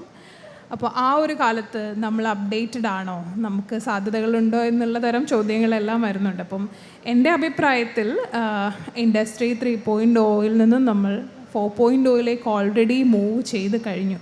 അപ്പോൾ ഇതെന്താണെന്ന് ഞാൻ സംസാരിക്കുമ്പോൾ വിശദീകരിക്കാം. കുറച്ച് പേർക്കെങ്കിലും അതിനെക്കുറിച്ച് അറിയാമായിരിക്കും. അപ്പോൾ ഇന്നത്തെ കാലത്ത് പുതിയ കാലത്തെ തൊഴിലുകളെക്കുറിച്ചും ഉണ്ടായിക്കൊണ്ടിരിക്കുന്ന മാറ്റങ്ങളെക്കുറിച്ചും പറയുമ്പോൾ എന്തുകൊണ്ടാണ് ഈ ആളുകൾ പുറത്തേക്ക് പോകുന്നത്, നമ്മുടെ നാട്ടിൽ അതിന് സാധ്യതയില്ലേ എന്നൊക്കെ ചോദിക്കുന്നുണ്ട് പലരും. അപ്പോൾ ഇവിടെ എനിക്ക് മനസ്സിലാവുന്നത് ആളുകൾ ഓപ്പർച്യൂണിറ്റി എന്നതിനേക്കാൾ ജോലി ചെയ്യുമ്പോൾ അതിൻ്റെ ക്വാളിറ്റി എത്ര നന്നായിട്ട് നമുക്ക് ചെയ്യാം, എന്ത് ക്വാളിറ്റി ഉണ്ട്, ജീവിത നിലവാരം എത്രത്തോളമാണ്, ഇതിനെ വെച്ചിട്ടാണ്. അപ്പോൾ ഏതെങ്കിലും ജോലി എന്നുള്ളതല്ല, ഉന്നതമായ ജോലിയിൽ എത്തുക എന്നുള്ളതല്ല, എന്ത് ജോലി ചെയ്താലും അതിന് അതിൻ്റേതായ ക്വാളിറ്റിയിൽ ചെയ്യുക എന്നുള്ളത്. ഞാനൊരു ഉദാഹരണം പറയാം. ഞാൻ റീസെൻ്റായിട്ട് ജർമ്മനിയിൽ ട്രാവൽ ചെയ്തിട്ടുണ്ടായിരുന്നു. അപ്പം അവിടെ ഈ വൊക്കേഷണൽ കോഴ്സുകൾ പഠിപ്പിക്കും വിദ്യാർത്ഥികളെ. അതിനുള്ള സെൻറ്റേഴ്സ് ഉണ്ട്. അപ്പോൾ അവരൊരു വൊക്കേഷണൽ പ്രോഗ്രാമായിട്ട് തന്നെയാണ് നേഴ്സിംഗ് ഉൾപ്പെടെയുള്ള പ്രോഗ്രാംസിനെ കാണുന്നത്. ഹെയർ ഡ്രസ്സിങ് പഠിപ്പിക്കും. അതുപോലെ ഇത്തവണ ഏറ്റവും കൂടുതൽ ആളുകൾ ജോയിൻ ചെയ്തിരിക്കുന്നത് ബുച്ചറിങ് ആണ്, മീറ്റ് കട്ട് ചെയ്യുക. നമ്മുടെ നാട്ടിൽ നിന്നുള്ള ധാരാളം മലയാളി വിദ്യാർത്ഥികൾ അതിൽ ജോയിൻ ചെയ്തിട്ടുണ്ട്. അപ്പം ഇവിടെ നാട്ടിൽ സാധാരണ രീതിയിൽ ആളുകൾ ചെയ്യുന്ന ഒരു ജോലിയല്ല, യൂത്ത് ചെയ്യുന്ന ഒരു ജോലിയല്ല ബുച്ചറിങ്. അപ്പം എന്തുകൊണ്ടാണ് അത് ചെയ്യുന്നത്? അപ്പോൾ അവിടെ ട്രെയിനിങ് കൊടുത്ത് ആ നിലയിൽ അവർക്ക് ചെയ്യാൻ പറ്റും ആ ജോലി. മാത്രമല്ല അവർ അസ്യൂം ചെയ്യുന്നത് ക്വാളിറ്റി ഓഫ് ലൈഫ് വളരെ ബെറ്റർ ആയിരിക്കും, ചെയ്യുന്ന ജോലി വളരെ സുഖകരമായി കൃത്യമായി ചെയ്യാം എന്നുള്ളതാണ്. അപ്പോൾ ഈ രീതിയിലാണ് പുതിയ ആളുകൾ തൊഴിലിനെ കാണുന്നത്. അപ്പോൾ ഇതിൽ തന്നെ പറയുമ്പോൾ കുറേയധികം മാറ്റങ്ങൾ ഓൾറെഡി നമ്മൾ കണ്ടുകൊണ്ടിരിക്കുന്ന, ഇപ്പോൾ നിങ്ങളുടെ മുമ്പിലുള്ള വർക്കിംഗ് ആയിട്ടുള്ള തലമുറ എന്ന് പറയുന്നത് നിങ്ങളുടെ ടീച്ചേഴ്സ്, നിങ്ങളുടെ പാരൻസ്, സീനിയേഴ്സ് ഒക്കെ ആയിരിക്കും. അപ്പോൾ ഇത്ര നാളും നാട്ടിൽ കണ്ടുകൊണ്ടിരിക്കുന്ന ഒരു ട്രെൻഡ് എന്ന് പറയുന്നത്, നേരത്തെ ജ്യോതിഷ് പറഞ്ഞതുപോലെ നിങ്ങൾ മാക്സിമം പഠിക്കുന്നു, അതിനുശേഷം ഒരു ജോലിയിൽ കയറുന്നു, ഒരു ഇൻ്റർവ്യൂ അല്ലെങ്കിൽ ഒരു എക്സാം, PSC പോലെ ഒരു എക്സാം എഴുതുന്നു, ഒരു ഇൻ്റർവ്യൂ കഴിയുന്നു, ജോലിയിൽ കയറുന്നു. ആ ജോലിയിൽ നിങ്ങളൊരു റിട്ടയർമെൻറ്റ് ഏജ് വരെ, നിങ്ങൾ എൻജിനീയർ ആണെങ്കിൽ നിങ്ങൾ എൻജിനീയറായിട്ടിരിക്കുന്നു, എൻജിനീയറായി റിട്ടയർ ചെയ്യുന്നു. സോ ഈ ഒരു പാറ്റേൺ ആണ് കണ്ടുവരുന്നത്. അപ്പം പുതിയ കാലത്തെ തൊഴിലുകളെക്കുറിച്ച് പറയുമ്പോൾ ജോലിയുടെ നേച്ചർ മാറുന്നു, അതാണ് ആദ്യത്തെ കാര്യം. അതിന് വർക്ക് ലൈഫ് എന്ന് പറയാം. ഇനിയിപ്പം തൊഴിൽ എന്നുള്ളത് മാറി തൊഴിൽ ജീവിതം എന്നുള്ള ഒരു ടേമിലേക്ക് നമ്മളതിനെ കൊണ്ടുവരേണ്ടി വരും. എന്താണ് തൊഴിൽ ജീവിതം? നിങ്ങളൊരു പ്രോഗ്രാം പഠിക്കുന്നു, അത് കഴിഞ്ഞ് നിങ്ങൾ ഒരു ഇൻറ്റേൺഷിപ്പ് എന്തെങ്കിലും ചെയ്ത് അതിൽ എക്സ്പീരിയൻസ് നേടുന്നു, ജോലിയിലേക്ക് കടക്കുന്നു. ആ ജോലിയിൽ മുമ്പോട്ട് പോകുമ്പോൾ നിങ്ങൾക്ക് സ്ഥിരമായി ആ ഒരൊറ്റ ജോലി മാത്രം ചെയ്ത് അങ്ങനെ പോകാൻ പറ്റില്ല. അതിൽ കൂടുതൽ കാര്യങ്ങൾ നിങ്ങളിടയ്ക്ക് പഠിക്കേണ്ടി വരും. അപ്പോൾ നിങ്ങൾ അപ്സ്കില്ലിംഗ് എന്നാണ് അതിന് പറയുക. അപ്സ്കില്ലിംഗ് ചെയ്യേണ്ടി വരും. നിങ്ങൾക്ക് ഓൾറെഡി ഉള്ള സ്കില്ലുകളെ മാറ്റി പുതിയവ പഠിക്കേണ്ടി വരും. അത് റീസ്കില്ലിംഗ് എന്നാണ് പറയുക. റീസ്കില്ലിംഗ് ചെയ്യേണ്ടി വരും. ചിലപ്പോൾ യൂണിവേഴ്സിറ്റിയിലേക്ക് തിരിച്ചു പോകേണ്ടതായിട്ട് വരും. ഇപ്പോൾ ഓപ്പൺ യൂണിവേഴ്സിറ്റി VC ഇവിടെ ഉണ്ടായിരുന്നു. അപ്പോൾ അത്തരത്തിലുള്ള ഓപ്പൺ യൂണിവേഴ്സിറ്റീസിൽ അല്ലെങ്കിൽ നേരിട്ടുള്ള കോളേജുകളിൽ പോയി പഠിക്കേണ്ടതായിട്ട് വരാം. ചിലപ്പോൾ ഓൺലൈൻ MOOC പ്ലാറ്റ്ഫോംസിൽ കോഴ്സുകൾ പഠിക്കേണ്ടതായിട്ട് വരാം. ട്രെയിനിങ്സ് എടുക്കേണ്ടതായിട്ട് വരാം. സംടൈംസ് ഇത് ജോലിയുടെ കൂടെ ചെയ്യേണ്ടതായിട്ട് വരും. ചിലപ്പോൾ ബ്രേക്ക് എടുത്ത് നിങ്ങൾ പഠിക്കും, അതിനുശേഷം വീണ്ടും ജോലിയിലേക്ക് വരും. അപ്പം നിങ്ങളുടെ ജോലി ഇങ്ങനെ മാറിക്കൊണ്ടിരിക്കും, ജോലിയുടെ നേച്ചർ മാറിക്കൊണ്ടിരിക്കും. ചില ആളുകൾ ആ ജോലിയിൽ ഫിറ്റല്ല എന്ന് കാണുമ്പോൾ അതിന് കരിയർ ട്രാൻസിഷൻ എന്നാണ് പറയുക. അതിൽ നിന്ന് വേറൊരു ജോലിയിലേക്ക് സ്വിച്ച് ചെയ്യും. പക്ഷേ ഈ സ്വിച്ചിങ് ഒക്കെ ഈസി ആവണമെങ്കിൽ നമുക്ക് ധാരാളം സ്കിൽസ് ആവശ്യമായിട്ട് വരും. അത് നമുക്ക് പിന്നീട് ഡിസ്കസ് ചെയ്യാം. അപ്പോൾ ഈ രീതിയിൽ നിങ്ങൾ പ്രൊഡക്റ്റീവായി എത്രത്തോളം കാലമുണ്ടോ ആ കാലം മുഴുവൻ നിങ്ങൾ ജോലി ചെയ്യും. ഇപ്പോൾ നിങ്ങൾ ആദ്യം ക്ലർക്കായിട്ട് കയറിയാൽ ക്ലർക്കായിട്ടോ അല്ലെങ്കിൽ അതിൻ്റെ ഹയർ ഒഫീഷ്യലായിട്ട് റിട്ടയർ ആവുക എന്നുള്ളതല്ല. നിങ്ങൾ ചിലപ്പോൾ എൻറ്റയർലി ഡിഫറെൻ്റ് ആയ ഒരു മേഖലയിൽ നിന്നായിരിക്കും നിങ്ങളുടെ കരിയറിൻ്റെ അവസാന കാലത്ത് വർക്ക് ചെയ്യുന്നത്. സോ അവിടെ ഒരു റിട്ടയർമെൻറ്റ് എന്നുള്ളൊരു കോൺസെപ്റ്റ് തന്നെ ഉണ്ടാവില്ല, പക്ഷേ വളരെയധികം കോമ്പറ്റേറ്റീവ് ആയിരിക്കും. സോ ഈ രീതിയിലേക്കാണ് ജോലിയുടെ സ്വഭാവം മാറാൻ പോകുന്നത്. മറ്റൊന്ന് നേരത്തെ പറഞ്ഞതുപോലെ ടെക്നോളജിയുടെ അതിപ്രസരം എന്ന് പറഞ്ഞാൽ അതിനൊരു നെഗറ്റീവ് ഒരു ടോൺ ഉണ്ടെന്ന് എനിക്ക് തോന്നുന്നു. ആ രീതിയിലല്ല, നമ്മളെല്ലാ മേഖലകളിലും സയൻസ് ആൻഡ് ടെക്നോളജിയിൽ വലിയ കുതിച്ചുചാട്ടമാണ് ഉണ്ടായിക്കൊണ്ടിരിക്കുന്നത്. ഇപ്പം ഒന്നാം വ്യവസായ വിപ്ലവത്തിനെ കുറിച്ച് നിങ്ങൾ സ്കൂളിൽ പഠിച്ചിട്ടുണ്ടാവും എന്ന് ഞാൻ അസ്യൂം ചെയ്യുന്നു, എനിക്കറിയില്ല. പക്ഷെ ഞങ്ങളൊക്കെ പഠിച്ചിട്ടുണ്ട്. അതായത് സ്റ്റീം എൻജിൻ കണ്ടുപിടിച്ചതോടുകൂടിയാണ് അതുണ്ടായത്. അതായത് കൂടുതൽ പ്രൊഡക്റ്റീവായി, അന്ന് വരെ മാനുവലായിട്ട് ചെറുതായിട്ട് ചെയ്തിരുന്ന ജോലികൾ കൂടുതൽ പ്രൊഡക്റ്റീവായിട്ട് ചെയ്യാൻ പറ്റും, ചരക്കുകൾ നീക്കാൻ പറ്റും. അത്തരത്തിൽ കുറച്ചുകൂടി ഫാസ്റ്ററായി ലോകം. അത് കഴിഞ്ഞിട്ട് ഇലക്ട്രിസിറ്റി കണ്ടുപിടിച്ചു. അപ്പോൾ അടുത്ത തലത്തിലേക്ക് നമ്മൾ പോയി. അതിനുശേഷം കമ്പ്യൂട്ടർ വന്നു, എനർജി, പുതിയ ഫ്യൂവൽസ് നമ്മൾ കണ്ടുപിടിച്ചു. അതിനുശേഷം കമ്പ്യൂട്ടേഴ്സ് വന്നു, അതിനുശേഷം ഇൻ്റർനെറ്റ് വന്നു. ഇപ്പോൾ അവിടെ നിന്നും മാറി വളരെയധികം ഫാസ്റ്റായിട്ട് ഓട്ടോമേഷൻ്റെ കാലത്തേക്കാണ് പോയിക്കൊണ്ടിരിക്കുന്നത്. അതിൽ artificial intelligence, robotics, internet of things, ഇഷ്ടം പോലെ കാര്യങ്ങൾ നമുക്ക് ചുറ്റുമുണ്ട്. അപ്പോൾ കഴിഞ്ഞൊരു 10 വർഷം എടുത്ത് നോക്കിക്കഴിഞ്ഞാൽ ഇമാജിൻ ചെയ്യാവുന്നതിലും കൂടുതലായിട്ടുള്ള ചേഞ്ചസ് ആണ് നമുക്ക് ഉണ്ടായിക്കൊണ്ടിരിക്കുന്നത്. ഒരു 10 വർഷം മുമ്പ് നമ്മളിപ്പോൾ ചെയ്യുന്നത് പോലെയുള്ള ടിക്കറ്റ് ബുക്കിങ്ങോ ഫുഡ് ഡെലിവറിയോ ഒന്നും തന്നെ നമുക്ക് അത്രയും എഫിഷ്യൻ്റായിട്ട് നമുക്ക് ചെയ്യാൻ പറ്റില്ല. ഇപ്പം വളരെ ലൈവായിട്ട് ട്രാക്ക് ചെയ്യാം, കാര്യങ്ങൾ വളരെ ഈസിയാണ്. അപ്പോൾ അതിന് കാരണം ഈ ടെക്നോളജിയിലുണ്ടായ ഫാസ്റ്റ് ആയിട്ടുള്ള ചേഞ്ചും കൂടിയാണ്. അപ്പോൾ ഇത് സ്വാഭാവികമായിട്ട് എന്ത് സംഭവിക്കും, നമുക്ക് ലൈഫ് ഈസി ആക്കും. അതുപോലെ തന്നെ എല്ലാ മേഖലയിലും ഒരേപോലെ ഇതിനൊരു ഇമ്പാക്റ്റും ഉണ്ടാവും. അത് നമ്മുടെ എഡ്യൂക്കേഷനിലുണ്ടാവും, നമ്മൾ വർക്ക് ചെയ്യുന്ന ഇതിലുണ്ടാവും. അപ്പോൾ ഇവിടെ ഒരു കരിയർ ചൂസ് ചെയ്യുമ്പോൾ പലർക്കും ഒരു സംശയം ഉണ്ടാവും, എന്താണ് ഞാൻ എടുക്കേണ്ടത്? ഞങ്ങളെല്ലാവരും ടെക്നോളജി റിലേറ്റഡ് പ്രോഗ്രാംസ് എടുക്കണോ? ഞങ്ങളെല്ലാവരും എൻജിനീയേഴ്സ് ആവണോ? ഞങ്ങളെല്ലാവരും സയൻറ്റിസ്റ്റുകളാവണോ? ഞാൻ ആ ഒരു ആംഗിളിലല്ല പറയുന്നത്, അതൊരു തെറ്റിദ്ധാരണയാണ്.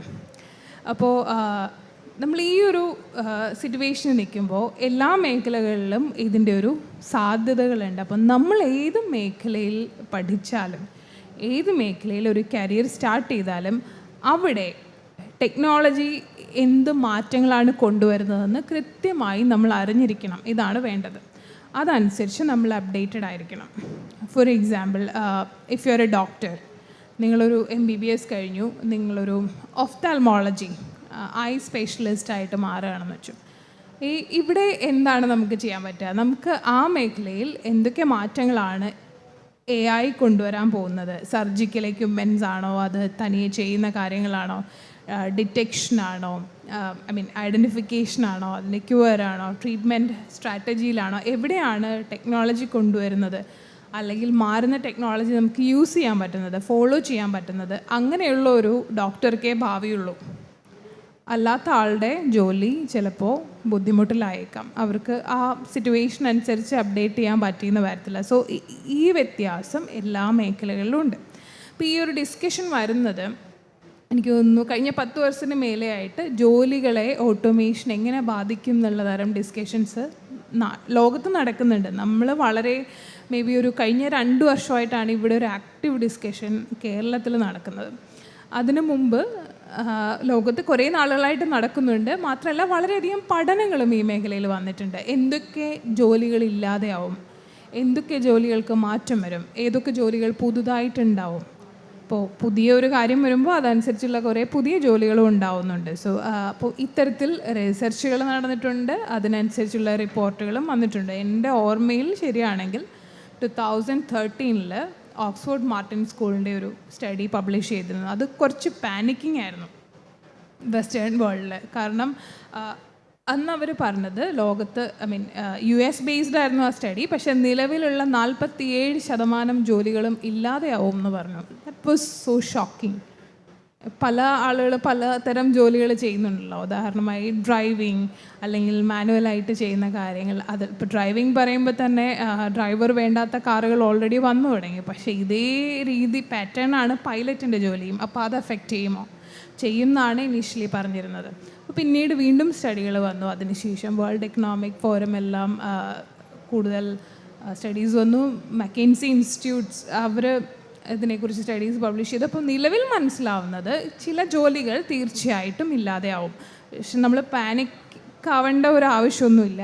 പക്ഷേ മിക്കവാറും എല്ലാ ജോലികളുടെയും സ്വഭാവത്തിൽ മാറ്റം ഉണ്ടാവും. എല്ലാ ജോലികളിലും ടെക്നോളജി നമ്മൾ ഇംപ്ലിമെൻറ്റ് ചെയ്യേണ്ടതായിട്ട് വരും.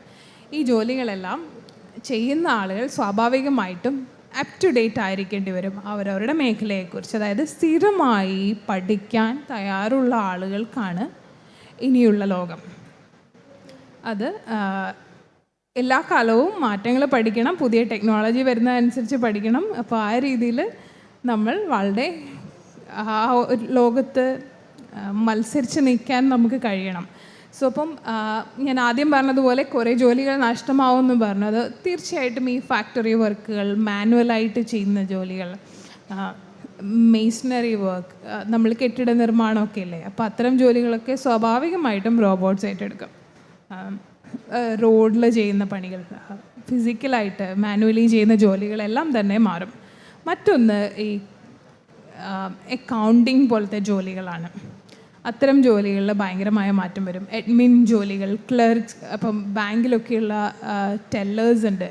അത്തരം ജോലികളിലൊന്നും അത്തരം ജോലികളൊന്നും ചെയ്യുന്ന ഇതിൽ മനുഷ്യൻ്റെ ആവശ്യം ഉണ്ടാവില്ല. അപ്പോൾ അതെല്ലാം ഇവൻച്വലി ഇല്ലാതെയായി മാറും. അപ്പോൾ കൂടുതൽ സാധ്യത വരുന്നത് സ്വാഭാവികമായിട്ടും സയൻസ് ആൻഡ് ടെക്നോളജി മേഖലയിൽ ധാരാളം സാധ്യതകളുണ്ടാവും. അതുമായി ബന്ധപ്പെട്ട എല്ലാ മേഖലകളിലും വളരെയധികം സാധ്യതകളുണ്ടാവും. പ്ലസ് ഈ ഡിജിറ്റൽ ട്രാൻസ്ഫോർമേഷൻ പോലത്തെ കാര്യങ്ങൾ, ഓട്ടോമേഷൻ, അത്തരം ഏരിയാസിൽ AI, കമ്പ്യൂട്ടേഴ്സ്, അതുപോലെ എല്ലാം അത്തരത്തിലുള്ള ജോലികൾക്കൊക്കെ സാധ്യതയുണ്ട്. മറ്റൊന്ന് എഡ്യൂക്കേഷനാണ്. എഡ്യൂക്കേഷൻ സെക്ടറിൽ ധാരാളം അധികം സാധ്യതകളുണ്ട്. റീസെർച്ച് ആ മേഖലയിൽ സാധ്യതയുണ്ട്. ഹെൽത്ത് സെക്ടറിൽ വളരെയധികം സാധ്യതകളുണ്ട്. അപ്പം അതുപോലെ അഗ്രികൾച്ചർ. ഇപ്പോൾ നമ്മൾ വിചാരിക്കും കൃഷിയൊക്കെ കുറഞ്ഞു വന്നുകൊണ്ടിരിക്കുകയാണ്, അതിനെന്താണ് പ്രസക്തി എന്ന്. കൃഷി കുറയുമല്ല, കൃഷിയുടെ സ്വഭാവത്തിലാണ് മാറ്റം ഉണ്ടാകുന്നത്. എങ്ങനെ കൃഷി ചെയ്യണം, ടെക്നോളജി എങ്ങനെ അതിൽ യൂസ് ചെയ്യണം. ലോകത്ത് വളരെയധികം ടെക്നോളജി യൂസ് ചെയ്യുന്ന മാറിക്കൊണ്ടിരിക്കുന്ന ഒരു മേഖലയാണ് കൃഷി. അവിടെ പരമ്പരാഗതമായ രീതിയിൽ ചെയ്യുന്നത് പോലെയല്ല. അപ്പോൾ അതിൽ എന്താണ് നമുക്ക് ചെയ്യാൻ പറ്റുക, ആർട്ടിഫിഷ്യൽ ഇൻ്റലിജൻസിനെ, നിർമ്മിത ബുദ്ധിയെ എങ്ങനെയാണ് കൃഷി ഇഫക്റ്റീവായിട്ട് ചെയ്യുന്നതിൽ സഹായിക്കാൻ പറ്റുക. അപ്പോൾ ഇത്തരത്തിലുള്ള കോഴ്സുകൾ ലോകത്തെമ്പാടും ഉണ്ട്. അപ്പോൾ നമ്മൾ ശ്രദ്ധിക്കേണ്ടത്, നമ്മൾ പഠിക്കുന്ന പ്രോഗ്രാമുകൾ ഏതാണെങ്കിലും അതിൻ്റെ സിലബസ് അപ്ഡേറ്റഡ് ആയിരിക്കണം, അതുപോലെ തന്നെ നമ്മൾ അപ്ഡേറ്റഡ് ആയിരിക്കണം. അപ്പോൾ ഈ 2 കാര്യങ്ങൾ ശ്രദ്ധിക്കണം. അപ്പോൾ ഔട്ട്ഡേറ്റഡ് ആയ ഒരു കാര്യത്തിലേക്ക് ചെന്നെത്തുന്നതിൽ കാര്യമൊന്നുമില്ല. മറ്റുള്ളത് സസ്റ്റൈനബിലിറ്റി എന്ന് പറയുന്ന ഒരു മേഖല.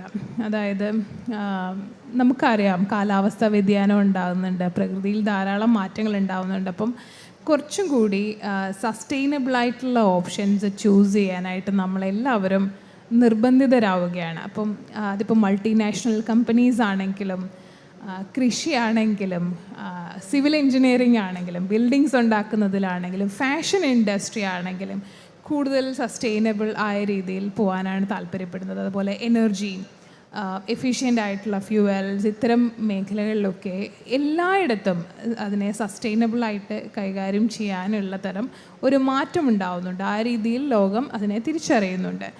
അപ്പോൾ സസ്റ്റൈനബിലിറ്റി ആ ഒരു മേഖലയിലും ധാരാളമായി സാധ്യതകളുണ്ട്. അപ്പം ഇതൊക്കെയാണ് പൊതുവേ നമുക്ക് ചാൻസസ് ഉണ്ടാകുന്ന ഒരു സിറ്റുവേഷൻ. അപ്പോൾ ഏറ്റവും മനസ്സിലാക്കേണ്ടത് ഇത്തരം റിപ്പോർട്ടുകൾ വായിക്കുക.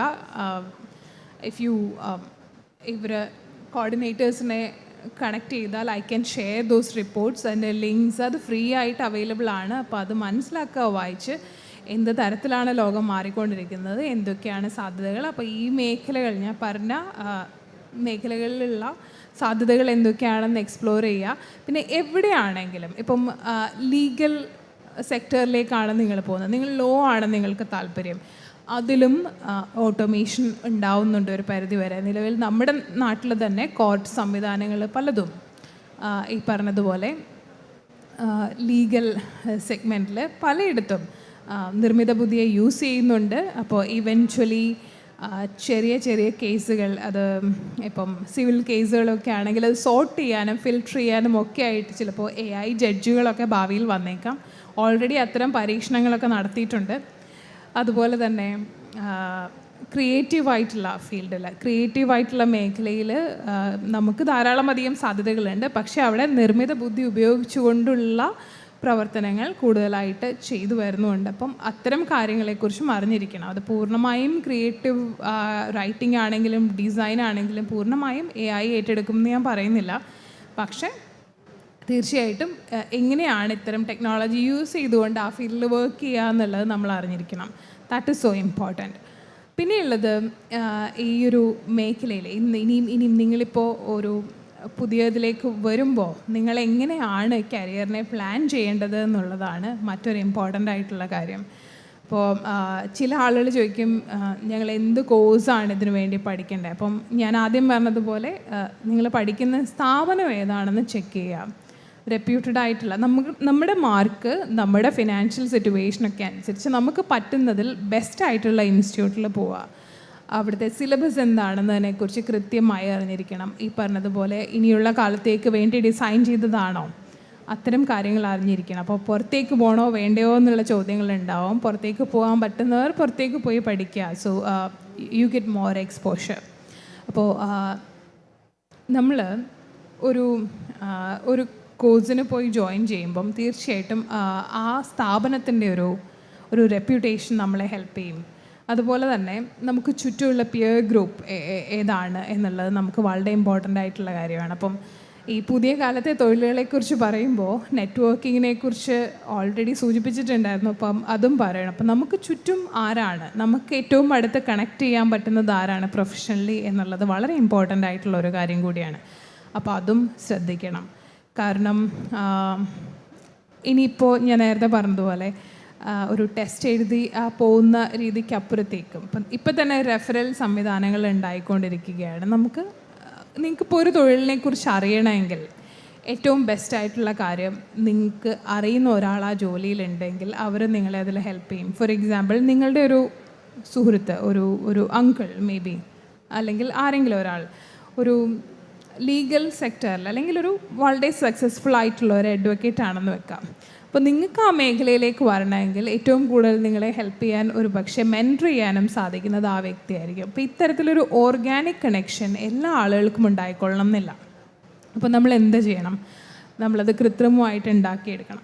അപ്പോൾ നെറ്റ്വർക്കിംഗ് ഒരു വലിയ ഇമ്പോർട്ടൻ്റ് ആയിട്ടുള്ള കാര്യമാണ്.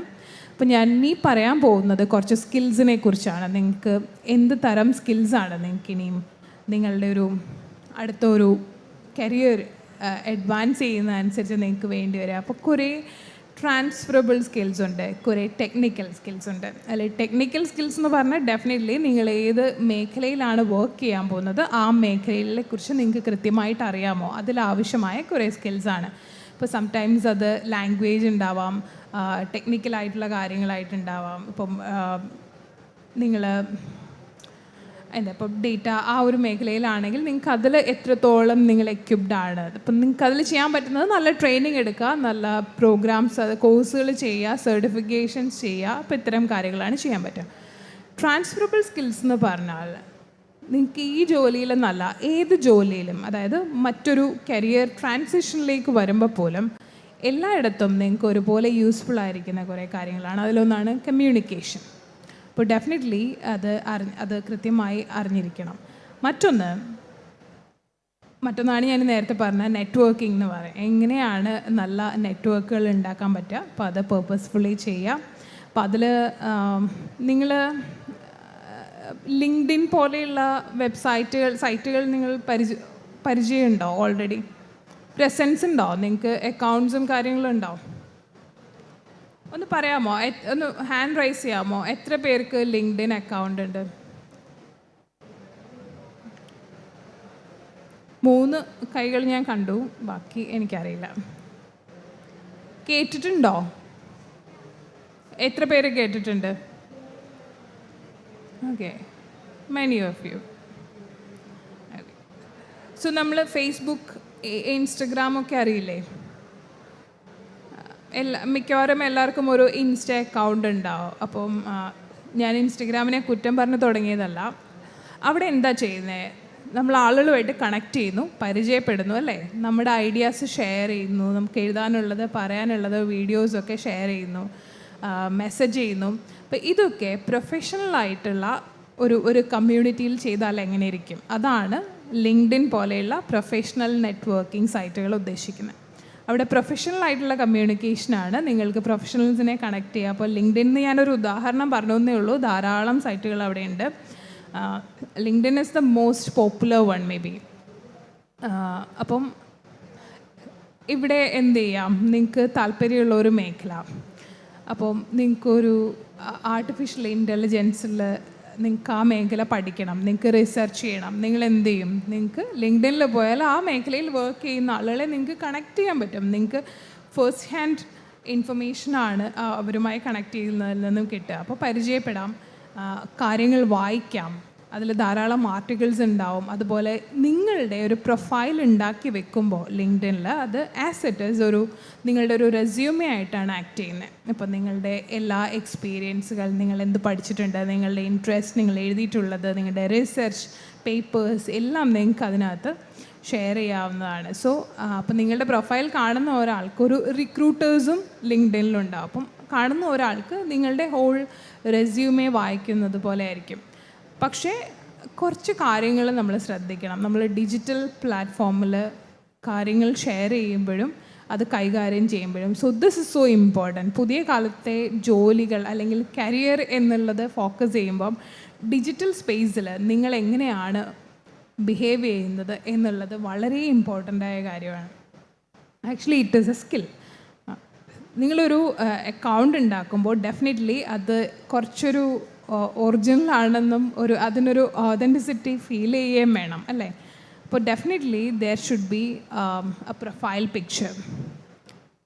എനിക്കറിയില്ല എത്ര പേര് സാധാരണയായിട്ട് ലിങ്ക്ഡിനിൽ ഒരു അക്കൗണ്ട് എടുക്കുമ്പം യൂഷ്വലി പല അക്കൗണ്ട്സൊന്നും എനിക്ക് റിക്വസ്റ്റ് വരാറുണ്ട് ലിങ്ക്ഡിനിൽ. അതിൽ തലയൊന്നും ഉണ്ടാവില്ല, ഡീറ്റെയിൽസ് ഉണ്ടാവില്ല, ഒന്നും ഉണ്ടാവില്ല. അപ്പോൾ ഒരു പേരുണ്ടാവും, ചിലപ്പോൾ ഒരു സ്ഥലം ഉണ്ടാവും. അത് പോരാ, നിങ്ങൾ എന്താണ്, നിങ്ങളുടെ പ്രൊഫഷണൽ സ്റ്റോറിയാണ് നിങ്ങൾ അവിടെ എഴുതേണ്ടത്.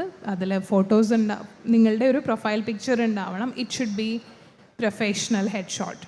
അല്ലാതെ നമ്മൾ ലൈക്ക് പാർട്ടിങ് ചെയ്യുന്നതോ ഗ്രൂപ്പ് പിക്ചറോ അല്ലാതെ ഒരു മോക്കിംഗ് ഫേസുള്ള ഒരു സെൽഫിയോ ഒന്നും അല്ല. അതൊരു പ്രൊഫഷണൽ ഹെഡ് ഷോട്ടായിരിക്കണം. അതുപോലെ നിങ്ങളവിടെ ടൈം സ്പെൻഡ് ചെയ്യുകയും വേണം. ഇപ്പം ഈ പറയുന്നത് പോലെ വെറുതെ വായിക്കാനും ഷെയർ ചെയ്യാനും ഉള്ള സ്ഥലമല്ല. ഇപ്പോൾ ലിങ്ക്ഡിൻ പോലെയുള്ള പ്ലാറ്റ്ഫോംസ് പലപ്പോഴും ഓൺലൈൻ കോഴ്സുകളൊക്കെ പ്രൊവൈഡ് ചെയ്യുന്നുണ്ട്. അപ്പം അത്തരം കോഴ്സുകൾ നിങ്ങൾക്ക് ചെയ്യാവുന്നതാണ്. അപ്പോൾ ഇതിനെല്ലാമായിട്ട് അത് യൂസ് ചെയ്യാം. മറ്റൊന്ന്, ഇത്തരം ഡിജിറ്റൽ പ്ലാറ്റ്ഫോംസിൽ ഇപ്പം ലിങ്ക്ഡിൻ മാത്രമല്ല, അതിപ്പോൾ ഫേസ്ബുക്ക് ആയാലും ഇൻസ്റ്റഗ്രാം ആയാലും വേറെ യൂട്യൂബോ whatever it is, digital സ്പേസിൽ നമ്മൾ പെരുമാറുമ്പോൾ അതിന് കുറച്ച് എത്തിക്കറ്റ്സ് ഉണ്ട്. അതനുസരിച്ച് മാത്രം ചെയ്യുക. കാരണം ഈ ലിങ്ക്ഡിൻ പോലെയുള്ള സൈറ്റുകൾ വഴി നിങ്ങൾക്ക് ജോലി കിട്ടാനുള്ള സാധ്യതയുണ്ട്. അതായത് ഈ പറയുന്ന പോലെ റിക്രൂട്ടേഴ്സൊക്കെ ഉണ്ട്. അവർ നിങ്ങളുടെ പ്രൊഫൈൽ ഇൻട്രസ്റ്റിംഗ് ആണെന്ന് കണ്ടാൽ ചിലപ്പോൾ നിങ്ങളെ അപ്രോച്ച് ചെയ്യാം, നിങ്ങൾക്ക് ജോലി കിട്ടാനുള്ള സാധ്യതയുണ്ട്. അതും പുതിയ കാലത്തെ ജോലികളുടെ ഒരു രീതിയാണ്, ഇങ്ങോട്ട് വന്ന് ജോലി തരിക. പക്ഷേ നിങ്ങളുടെ ജോലി പോകാനുള്ള സാധ്യതയും ഈ ഡിജിറ്റൽ പ്ലാറ്റ്ഫോംസ് ഉണ്ടാക്കി വെക്കുന്നുണ്ട്. അപ്പോൾ നിങ്ങൾ ക്യാൻസൽ കൾച്ചർ എന്ന് കേട്ടിട്ടുണ്ടോ? ക്യാൻസൽ കൾച്ചർ, ഓൺലൈൻ പൊങ്കാല എന്ന് കേട്ടിട്ടുണ്ടോ? ഫേസ്ബുക്കിലൊക്കെ ധാരാളം ആളുകൾക്ക് പൊങ്കാല കിട്ടാറുണ്ട് എന്ന് പറയും. എയറിലാണ് എന്നൊക്കെ പറയാറുണ്ട്. അപ്പോൾ ശൂന്യാകാശത്ത് പോകുന്നു, പൊങ്കാല ഇടുന്നു എന്നൊക്കെ പറയും. അപ്പോൾ ഇതാണ്, അതായത് ഒരാൾ അൺഫേവറബിളായിട്ട് എന്തെങ്കിലും ചെയ്തു എന്ന് ആളുകൾ കണ്ടാൽ കൂട്ടമായി പോയി സൈബർ അറ്റാക്ക് ചെയ്യുന്നു. സോ അപ്പം ഈ സൈബർ അറ്റാക്കിൻ്റെ ഭാഗമായിട്ട് കുറേ പേർക്ക് ജോലി നഷ്ടപ്പെടുന്നു. അത് ഏത് രീതിയിലാണെങ്കിലും. സോ അപ്പം നമ്മൾ ഡിജിറ്റൽ പ്ലാറ്റ്ഫോമിൽ പെരുമാറുമ്പോൾ, ബിഹേവ് ചെയ്യുമ്പോൾ എപ്പോഴും പ്രൊഫഷണലായിട്ട് ഇരിക്കുക എന്നുള്ളത് ഇറ്റ് സോ ഇമ്പോർട്ടൻറ്റ്.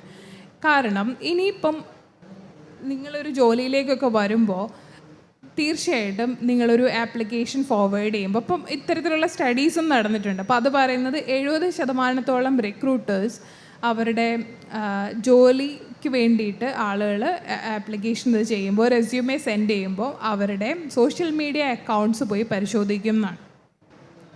നിങ്ങൾ ഒരു റെസ്യൂമേ എഴുതി കൊടുത്തു, ഞങ്ങൾ വളരെ പ്രൊഫഷണലാണ്, അങ്ങനെയാണ് ഇങ്ങനെയാണ്, എന്നിട്ട് നിങ്ങളുടെ ഫേസ്ബുക്ക് അവർ പേരൊന്ന് ടൈപ്പ് ചെയ്താൽ തന്നെ, ഗൂഗിളിൽ ടൈപ്പ് ചെയ്താൽ തന്നെ ആദ്യം വരുന്നത് നിങ്ങളുടെ ഫേസ്ബുക്ക് അക്കൗണ്ട് ആയിരിക്കും, ഇൻസ്റ്റ അക്കൗണ്ട് ആയിരിക്കും. അതിൽ നിങ്ങളിട്ടിരിക്കുന്ന ഒരു മോശം കമൻ്റ് ആയിരിക്കും, ചിലപ്പോൾ നിങ്ങൾ ഷെയർ ചെയ്തിരിക്കുന്ന ഒരു വീഡിയോ ആയിരിക്കും, അല്ലെങ്കിൽ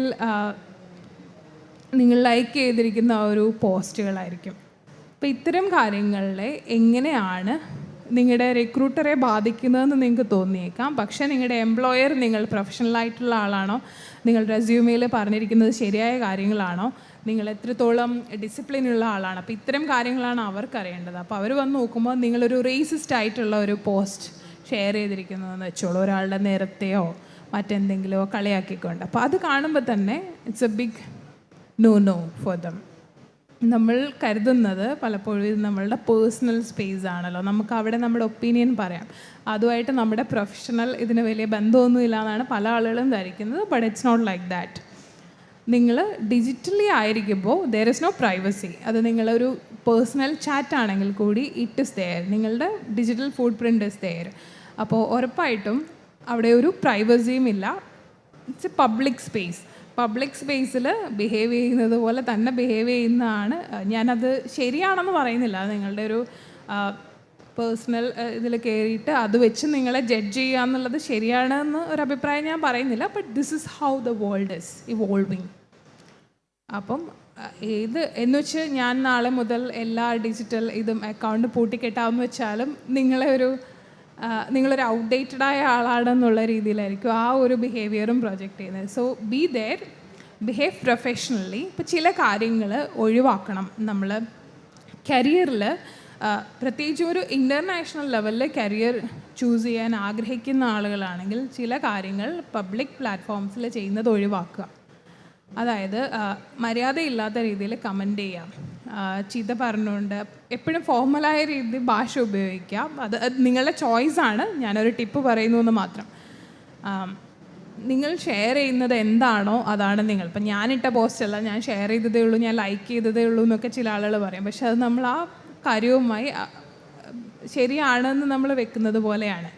ഉദാഹരണമായി ഞാൻ ധാരാളം പോസ്റ്റുകളൊക്കെ കാണാറുണ്ട്, ലൈക്ക് കളർ വെച്ചിട്ട്, എത്നിസിറ്റി, റിലിജിയൻ, അല്ലെങ്കിൽ ആളുകളുടെ ജെൻഡർ, ഇതൊക്കെ വെച്ചിട്ട് സെക്ഷുവാലിറ്റി, ഇത്തരം കാര്യങ്ങൾ വെച്ചിട്ട് കളിയാക്കിക്കൊണ്ടുള്ള പോസ്റ്റുകളും കാര്യങ്ങളും. അത് യൂത്തും ധാരാളമായി, അതിനങ്ങനെ പ്രായഭേദമൊന്നുമില്ല, എല്ലാവരും ഷെയർ ചെയ്യുകയും ലൈക്ക് ചെയ്യുകയും ചെയ്യും. ഇതൊരു വലിയ പ്രശ്നമാണ്. നിങ്ങൾ ഇനിയുള്ള കാലത്ത് നിങ്ങൾ തൊഴിൽ ഇതിലേക്ക് വരുമ്പോൾ നിങ്ങളുടെ കരിയറിൽ ഇതൊരു വലിയ പ്രശ്നമായി മാറിയേക്കാം. കാരണം ഇതൊരു ഒരു നെഗറ്റീവ് ഒരു മാർക്കാണ് അതിൽ കൊടുക്കുന്നത്. മറ്റൊന്ന്, നിങ്ങളൊരു ഇൻ്റർനാഷണൽ ട്രാവൽ അല്ലെങ്കിൽ കരിയർ നോക്കുന്നുണ്ടെങ്കിൽ പൊളിറ്റിക്സിനെ കുറിച്ചുള്ള നിങ്ങളുടെ പോസ്റ്റുകളും കമൻറ്റുകളും it should be very careful. കാരണം നമ്മൾ ഒരു ഡെമോക്രാറ്റിക് എൻവയൺമെൻറ്റിലായിരിക്കുന്നത് അല്ലേ. നമ്മൾ നമ്മുടെ പ്രധാനമന്ത്രി ആണെങ്കിലും ആരായാലും ക്രിട്ടിസൈസ് ചെയ്യുന്ന അത് നമ്മൾ ചെയ്യും. പക്ഷേ ലോകത്ത് മൊത്തത്തിൽ നോക്കുമ്പോൾ അങ്ങനെയല്ല, എല്ലാ രാജ്യങ്ങളും അങ്ങനെയല്ല. ചില രാജ്യങ്ങളിൽ ഇപ്പോഴും മൊണാർക്കിയുണ്ട്. അപ്പോൾ ഇപ്പോൾ തായ്ലൻഡ് പോലത്തെ രാജ്യങ്ങളാണെങ്കിൽ ആ രാജ്യത്തെ രാജാവിനെ കുറ്റം പറയുന്നത് നിങ്ങൾ ജയിലിൽ പോകുന്ന കുറ്റമാണ്. വേറെ രാജ്യത്തിരുന്നിട്ട് അത്തരത്തിലുള്ള പോസ്റ്റുകളും മറ്റും ഷെയർ ചെയ്ത് പിന്നീട് ആ രാജ്യത്ത് ചെല്ലുമ്പോൾ അറസ്റ്റ് ചെയ്യപ്പെട്ടിട്ടുള്ള സംഭവങ്ങളും ഉണ്ടാകുന്നുണ്ട്. സോ അത് വളരെ സീരിയസ് ആയിട്ടുള്ള ഒരു കാര്യമാണ്. പല രാജ്യങ്ങളും നിങ്ങൾ വീസയ്ക്ക് അപേക്ഷിക്കുമ്പോൾ തന്നെ നിങ്ങളുടെ സോഷ്യൽ മീഡിയ ഹാൻഡിൽസ് അവർ ചോദിക്കുന്നുണ്ട്, നിങ്ങൾ എത്തരത്തിലുള്ള ആളാണെന്നുള്ളത് മനസ്സിലാക്കാനായിട്ട്. അപ്പം അതുപോലെ ഇപ്പോൾ വോർ ലോകത്ത് നടക്കുന്നുണ്ട്, പല രാജ്യങ്ങളും തമ്മിൽ കോൺഫ്ലിക്ട്സ് നടക്കുന്നുണ്ട്. നമുക്കൊരു പക്ഷം ഉണ്ടാവും, നമുക്കൊരു അഭിപ്രായങ്ങളും ഉണ്ടാവും. പക്ഷെ അത് പലപ്പോഴും അത് കമൻ്റ് ചെയ്യുമ്പോൾ ചിലപ്പോഴെങ്കിലും അത് നമ്മുടെ കരിയറിനെ, നമ്മുടെ ജോലിയൊക്കെ ഹിൻഡർ ചെയ്യാവുന്ന ഒരു ഇതുണ്ട്. കാരണം നിങ്ങളുടെ എംപ്ലോയറുടെ പോളിറ്റിക്സോ എംപ്ലോയർ ഇരിക്കുന്ന രാജ്യം, അവരുടെ താല്പര്യങ്ങളൊക്കെ ചിലപ്പോൾ ഡിഫറെൻ്റ് ആയേക്കാം. അപ്പോൾ നമ്മളെപ്പോഴും അടുത്ത കാലത്ത് ജോലിയെക്കുറിച്ച് ആലോചിക്കുമ്പോൾ അതൊരു ഗ്ലോബൽ ആയിട്ടുള്ള പേഴ്സ്പെക്റ്റീവിൽ എടുക്കണം. നാട്ടിൽ നിന്ന് ജോലി ചെയ്ത് ഇവിടെ നിൽക്കുന്നു എന്നുള്ള രീതിയിൽ എടുക്കരുത്. അങ്ങനെയൊന്നും ആയിക്കൊള്ളണം എന്നില്ല. അപ്പോൾ തീർച്ചയായിട്ടും ഇത്തരം കാര്യങ്ങളും കൂടി നമ്മൾ ശ്രദ്ധിക്കേണ്ടതായിട്ടുണ്ട്. മറ്റൊന്ന് റിലീജിയനാണ്. അപ്പോൾ റിലീജിയൻ പോലത്തെ കാര്യങ്ങളെക്കുറിച്ചുള്ള പോസ്റ്റുകളും കമൻറ്റുകളും ഒക്കെ ഇടുമ്പോഴും അതിലൊരു പ്രശ്നങ്ങൾ ഉണ്ടാവാനുള്ള സാധ്യതയുണ്ട്. അപ്പോൾ ഇപ്പോൾ നമുക്ക് തോന്നും ഞാൻ മലയാളത്തിലാണ് എഴുതാറുള്ളത്. സോ അത് ഭയങ്കര ഒരു പൊട്ട വിശ്വാസമാണ്. ഏത് ലാംഗ്വേജിലേക്ക് നമുക്കത് ട്രാൻസ്ലേറ്റ് ചെയ്യാനുള്ള സാധ്യതകളുണ്ട്.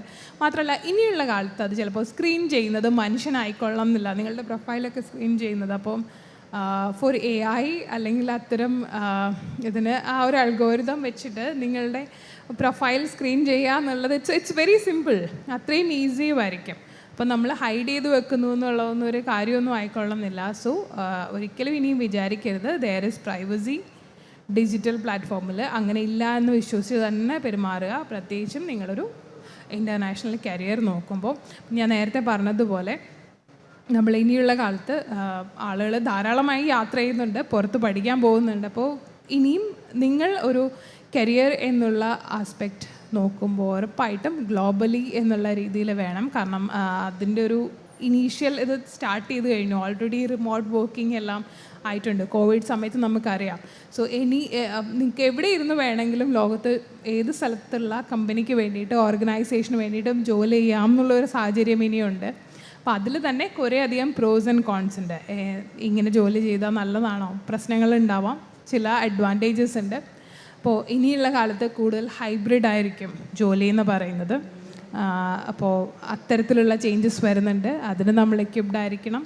അപ്പോൾ മെയിനായിട്ടൊരു 3 പോയിൻറ്റ്സാണ് എനിക്ക് പറയാനുള്ളത്. അതിനുശേഷം നമുക്ക് ക്വസ്റ്റ്യൻസിലേക്ക് പോകാം. നിങ്ങൾക്ക് എന്തെങ്കിലും ചോദ്യങ്ങളുണ്ടെങ്കിൽ അത്, അല്ലെങ്കിൽ കമൻറ്റ്സ് ഉണ്ടെങ്കിൽ അത് പറയാം. അപ്പോൾ നമ്മളെന്ത് പഠിച്ചാലും അതിലുള്ള മാറ്റങ്ങൾ അറിയുക, അതിലേതൊക്കെ രീതിയിലാണ് ടെക്നോളജി പ്രയോഗിക്കാൻ സാധ്യതയുള്ളത്, അല്ലെങ്കിൽ ടെക്നോളജി അതിലെങ്ങനെയാണ് വന്നുകൊണ്ടിരിക്കുന്നത്, മാറിക്കൊണ്ടിരിക്കുന്നത് എന്നതിനെക്കുറിച്ച് അപ്ഡേറ്റഡ് ആയിട്ടിരിക്കുക. ആ ചേഞ്ചിനെ ഫേസ് ചെയ്യാൻ തയ്യാറായിട്ടിരിക്കുക. കണ്ടിന്യൂസ് ആയിട്ട് പഠിച്ചുകൊണ്ടിരിക്കേണ്ടി വരും. നിങ്ങളുടെ സ്കിൽസ് അപ്ഡേറ്റ് ചെയ്തുകൊണ്ടേ ഇരിക്കേണ്ടി വരും. നല്ല സ്കിൽ സെറ്റും വേണ്ടി വരും, കാരണം ഭയങ്കര കോമ്പറ്റീഷൻ ഉണ്ടാവാൻ സാധ്യതയുണ്ട്. അപ്പോൾ ഇത്തരം കാര്യങ്ങളാണ്. പിന്നെ സ്കിൽസ് വേണ്ടത് എന്തിലാണെന്ന് വെച്ചാൽ ഏൺ ചെയ്യുക, നന്നായിട്ട് നെറ്റ്വർക്ക്സ് ഉണ്ടാക്കുക, മാറ്റങ്ങളെ ഉൾക്കൊള്ളാനായിട്ട് തുറന്ന മനസ്സോടുകൂടി തന്നെ അതിനെ സമീപിക്കുക. അപ്പോൾ ഇത്തരം കാര്യങ്ങളാണ് ചെയ്യാനുള്ളത്. എന്തെങ്കിലും ചോദ്യങ്ങളുണ്ടെങ്കിൽ നമുക്ക് കൂടുതൽ ഡിസ്കസ് ചെയ്യാം ഇൻ ഡെപ്ത് ആയിട്ട്. Thank you. Thank you Neeraja. നമുക്ക് ഇവിടെ സൂചിപ്പിച്ച കാര്യങ്ങൾ ഏറ്റവും പ്രധാനപ്പെട്ടത് സിലബസ് അപ്ഡേഷനും അതുപോലെ തന്നെ നാം അപ്ഡേറ്റ് ചെയ്യുകയും വേണം. ഇവിടെ സൂചിപ്പിച്ച കാര്യങ്ങളാണ്. രണ്ടാമത് നമ്മുടെ ട്രാൻസ്ഫറബിൾ സ്കിൽസും ടെക്നിക്കൽ സ്കില്ലും കൂടെ ചേർന്നുകൊണ്ട് മാത്രമേ പുതിയ കാലഘട്ടത്തിൽ നമുക്കൊരു കരിയർ രൂപപ്പെടുത്താൻ പറ്റൂ. പണ്ടൊക്കെയാണെങ്കിൽ അതല്ല, നമുക്ക് ഏതെങ്കിലും ഒരു ടെക്നിക്കൽ സ്കിൽ മാത്രം മതി. പക്ഷേ ഇപ്പോഴങ്ങനല്ല. അത് technical skill plus transferable skill, അതാണ് എമർജിങ് ന്യൂ ട്രെൻഡ്സ് എന്നിവിടെ നീരജ പറഞ്ഞിട്ടുണ്ട്. ഇതുമായി ബന്ധപ്പെട്ട് എന്തെങ്കിലും ചോദ്യങ്ങൾ? ഇപ്പം നമുക്കറിയാം, നേരത്തെ ശ്രീനാരായണ ഗുരു ഓപ്പൺ യൂണിവേഴ്സിറ്റിയിലെ വൈസ് ചാൻസലർ സാറ് അവസാനം പറഞ്ഞ ഒരു ചോദ്യം കേട്ടിരുന്നു. ചോദ്യങ്ങൾ ചോദിക്കാനുള്ള കഴിവ് എന്ന് പറയുന്നത് അത് 21st സെഞ്ച്വറിയിൽ ഏറ്റവും പ്രധാനപ്പെട്ട ഒരു കഴിവാണ്, ചോദ്യം ചോദിക്കാനുള്ള കഴിവ്. അപ്പം നിങ്ങൾക്ക് ഈ വിഷയവുമായി ബന്ധപ്പെട്ട്, ഇവിടെ പറഞ്ഞ വിഷയവുമായി ബന്ധപ്പെട്ട് എന്തെങ്കിലും ചോദ്യങ്ങളോ അതുമായി ബന്ധപ്പെട്ട എന്തെങ്കിലും കാര്യങ്ങളോ ഉണ്ടെങ്കിൽ അത് ചോദിക്കാം. മൈക്ക് നിങ്ങളുടെ അടുത്തേക്ക് എത്തും. ഓരോ കുട്ടി എഴുന്നേറ്റ് ചോദിച്ചാൽ അതുമായി ബന്ധപ്പെട്ട എക്സ്പ്ലനേഷൻ ഇവിടെ പറയും.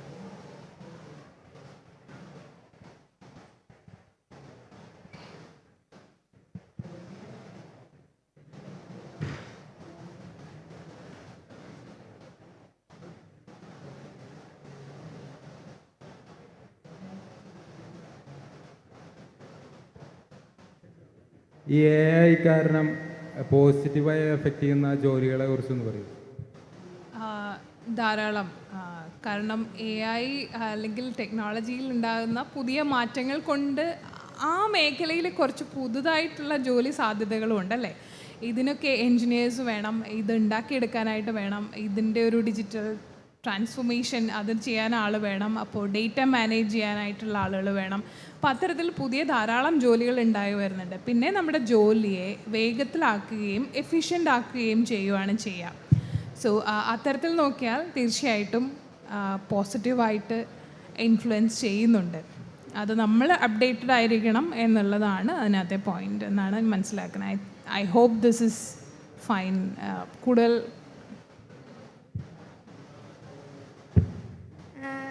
എൻ്റെ പേര് ആദിത്യ. ഞാൻ +2 സൈക്കോളജി സ്റ്റുഡൻ്റ് ആണ്. ശ്രീ ശാരദ സ്കൂളിൽ. സയൻസ് ആണോ? സയൻസ് അല്ല, ഹ്യൂമാനിറ്റീസ് വിത്ത് സൈക്കോളജി എടുത്തത്. അപ്പോൾ ഫ്യൂച്ചറിൽ ഇപ്പോൾ സൈക്കോളജിന് എന്താ ഇമ്പോർട്ടൻസ് സൈക്കോളജിക്ക്? പിന്നെ എനിക്കൊരു കാര്യം അറിയാനുള്ളത്, എനിക്ക് സൈക്കോളജിയാണ് പഠിക്കുന്നത്, പക്ഷേ എനിക്ക് സൈക്കോളജി ഇഷ്ടമല്ല. എനിക്ക് സ്റ്റാറ്റിസ്റ്റിക്സ് ആണ് ഇഷ്ടം. എനിക്ക് ഡാറ്റ സയൻറ്റിസ്റ്റ് ആവാനാണ് ആഗ്രഹം. അപ്പോൾ അതിൻ്റെ ഇമ്പോർട്ടൻസ് ഓപ്പർച്യൂണിറ്റീസ് എനിക്ക് പറഞ്ഞു തരാൻ പറ്റുമോ? Sure. Thank you, Aditya. Good question. Okay. ഈ ഹ്യൂമൻ ടു ഹ്യൂമൻ ഇൻട്രാക്ഷൻസ്, ആ ഒരു ഇൻ്റർഫേസ് വരുന്ന ഇതിലെല്ലാം കെയർ, ഹെൽത്ത്, അത്തരം സെഗ്മെൻറ്റ്സിലെല്ലാം ഇനി ഓപ്പർച്യൂണിറ്റീസ് ധാരാളമായിട്ടുണ്ട്. സോ ഡെഫിനറ്റ്ലി ആ ഒരു മേഖലയിൽ, സൈക്കോളജി ആ ഒരു മേഖലയിൽ, മെൻ്റൽ ഹെൽത്ത് ഏരിയയിൽ സ്വാഭാവികമായിട്ടും ധാരാളം സാധ്യതകളുണ്ട്. മാത്രമല്ല അതിൻ്റെ ഇമ്പോർട്ടൻസിനെ കുറിച്ച് ആളുകൾ റെക്കഗ്നൈസ് ചെയ്തു വരുന്നുണ്ട്. കൂടുതൽ ഞാൻ മനസ്സിലാക്കുന്നത് ഈ സൈക്കോളജി എന്ന് പറയുന്നൊരു വിഷയം മേ ബി നിങ്ങൾ പഠിക്കുന്ന ആളുകൾക്കറിയാം, ഇനീഷ്യലി അത് കുറേ കൂടി തിയററ്റിക് ആയിട്ടുള്ള ഒന്നായിരുന്നു. പക്ഷെ അത് കൂടുതൽ സയൻസിൻ്റെ ഭാഗത്തേക്ക് സ്വിച്ച് ചെയ്തുകൊണ്ടിരിക്കുന്ന ഒരു സബ്ജക്റ്റാണ്. ഇപ്പോൾ കൂടുതലും അത് ന്യൂറോ സയൻസ് അല്ലെങ്കിൽ അതുമായി ബന്ധപ്പെട്ടിട്ടാണ്. നിങ്ങളൊരു സബ്സിഡിയറി പഠിക്കുന്നുണ്ടോ? ബയോളജി, ഹ്യൂമൻ പഠിക്കുന്നില്ല? ഓക്കെ. സോ സ്റ്റാറ്റിസ്റ്റിക്സും ഹ്യൂമൻ അനാറ്റമിയുമാണ് അതിൽ, പ്രത്യേകിച്ചും ന്യൂറോബയോളജിയുമാണ് ഇതുമായി ബന്ധപ്പെട്ട് വരുന്ന വിഷയങ്ങൾ. സോ അപ്പം ആ ഒരു മേഖലയിൽ തീർച്ചയായിട്ടും ധാരാളം സാധ്യതകളുണ്ട്. പിന്നെ സൈക്കോളജിയുടെ ഒരു പ്രത്യേകത എന്താണെന്ന് വെച്ചാൽ ഓരോ രാജ്യങ്ങളിലും റെഗുലേഷൻസ് ഉണ്ട്, അതിന് ഓരോ റെഗുലേറ്ററി ബോഡീസും ഉണ്ട്. ഇപ്പോൾ ഇന്ത്യയിൽ RCI ഉണ്ട്, അതുപോലെ എല്ലാ രാജ്യങ്ങളിലും ഉണ്ട്. ചില രാജ്യങ്ങളിൽ ഓരോ സ്റ്റേറ്റുകൾക്കും സെപ്പറേറ്റ് ബോഡീസ് ആയിരിക്കും. അപ്പോൾ നമ്മൾ എവിടെയാണോ പ്രാക്ടീസ് ചെയ്യാൻ ഉദ്ദേശിക്കുന്നത് ആ റെഗുലേറ്ററി ബോഡിയുടെ ഒരു സർട്ടിഫിക്കേഷൻ നമുക്ക് ഉണ്ടായിരിക്കണം. അത് മാത്രമാണ് അതിൻ്റെ പ്രത്യേകത. പക്ഷേ ഈ ഡോക്ടേഴ്സിനെ വെച്ച് നോക്കുമ്പം അതിനേക്കാളും നമുക്കിത് ട്രാൻസ്ഫർ ചെയ്യാൻ പറ്റും, വേറെ രാജ്യത്തേക്ക് പോയി വർക്ക് ചെയ്യാനുള്ള ഒരു സാധ്യത സൈക്കോളജി, നഴ്സിംഗ് പോലത്തെ മേഖലയിലുണ്ട്. പിന്നെയുള്ളത് data science, it has a lot of opportunity. Okay. So നിങ്ങൾ ആകെയുള്ള എൻ്റെ ഒരു കൺസേൺ, നിങ്ങൾ നാട്ടിൽ ഹ്യൂമാനിറ്റീസ് ആണ് പഠിക്കുന്നതെങ്കിൽ മാത്സും അതുമായി അസോസിയേറ്റ് ചെയ്തിട്ടുള്ള സബ്ജക്ട്സും പലപ്പോഴും അതിൽ വരുന്നില്ല. പക്ഷേ നിങ്ങൾ സൈക്കോളജി ആണെങ്കിൽ അതിൽ സ്റ്റാറ്റിസ്റ്റിക്സ് പഠിക്കുന്നുണ്ട്. അപ്പം ഇറ്റ്സ് എ ബിറ്റ് ട്രിക്കി. അപ്പം നിങ്ങൾ എവിടെയാണ് ഹയർ സ്റ്റഡീസ് ചെയ്യാൻ ഉദ്ദേശിക്കുന്നത് എന്നുള്ളതനുസരിച്ചിട്ടിരിക്കും. പക്ഷേ ഡേറ്റ സയൻസിൽ തന്നെ ഒരു UG ചെയ്യണം എന്നൊന്നും ഞാൻ പറയില്ല. പക്ഷേ അതുമായി ബന്ധപ്പെട്ട് വളരെ ജനറിക് ആയിട്ടുള്ള സബ്ജക്ട്സിൽ, ഇപ്പോൾ എക്കണോമിക്സ് പോലെ ആണെങ്കിൽ അങ്ങനെ പഠിക്കാൻ പറ്റുമെങ്കിൽ വിച്ച് ഇസ് ഗുഡ്. ബട്ട് നിങ്ങളിപ്പം ഒരു റെപ്യൂട്ടഡ് ഇൻസ്റ്റിറ്റ്യൂട്ടിലാണ് പഠിക്കുന്നതെങ്കിൽ നിങ്ങൾ UG ഏത് പ്രോഗ്രാം ചെയ്തതുകൊണ്ടും കുഴപ്പമൊന്നുമില്ല. അല്ലാന്നുണ്ടെങ്കിൽ ഇത് വളരെ സ്പെസിഫിക് ആയി പോവും. പക്ഷേ data science has potential. But അതിൽ തരോ ആയിട്ടുള്ള അണ്ടർസ്റ്റാൻഡിങ് ഉണ്ടാവണം, സ്കിൽസ് ലേൺ ചെയ്യണം. ഓക്കെ, അടുത്ത ക്വസ്റ്റ്യൻ. ഓക്കെ,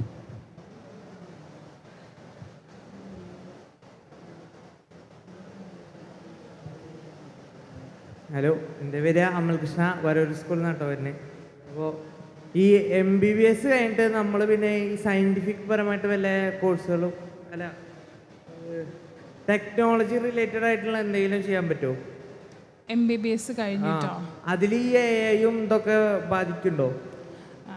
സ്വാഭാവികമായിട്ടും ഇനി ഡോക്ടേഴ്സ് വരുമ്പം അവർ ആ മേഖലയിലുള്ള, ഞാൻ ഓൾറെഡി സൂചിപ്പിച്ചായിരുന്നു, ആർട്ടിഫിഷ്യൽ ഇൻ്റലിജൻസ് എങ്ങനെയാണ് യൂസ് ചെയ്യുന്നത്, അത്തരം കാര്യങ്ങൾ നമ്മൾ അറിഞ്ഞിരിക്കണം.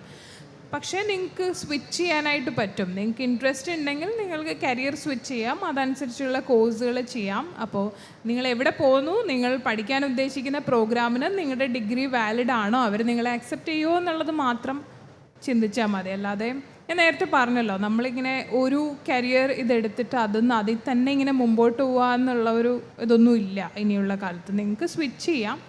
ആകെയുള്ളത് നമുക്ക് അതിനുള്ള ഫ്ലെക്സിബിലിറ്റിയും സ്കില്ലും റിസോഴ്സസും ഉണ്ടോ എന്നുള്ളതനുസരിച്ചിട്ടിരിക്കും. So this is fine. അപ്പം പക്ഷേ ഈ ചില ഇപ്പം പലപ്പോഴും വെസ്റ്റേൺ യൂണിവേഴ്സിറ്റീസ് ആണെങ്കിൽ കുറച്ചുകൂടെ ഫ്ലെക്സിബിളാണ്. നിങ്ങൾക്കൊരു കോഴ്സ് പഠിച്ച് അറ്റ് ദ സെയിം ടൈം നിങ്ങൾക്ക് ഇൻട്രസ്റ്റ് ഉള്ള വേറൊന്നും കൂടി പഠിക്കാനുള്ളൊരു ഫ്ലെക്സിബിലിറ്റി അവർ തരുന്നുണ്ട്. പക്ഷേ നാട്ടിൽ ഇനി അത് മാറും തന്നെയാണ് ഞാൻ മനസ്സിലാക്കുന്നത്.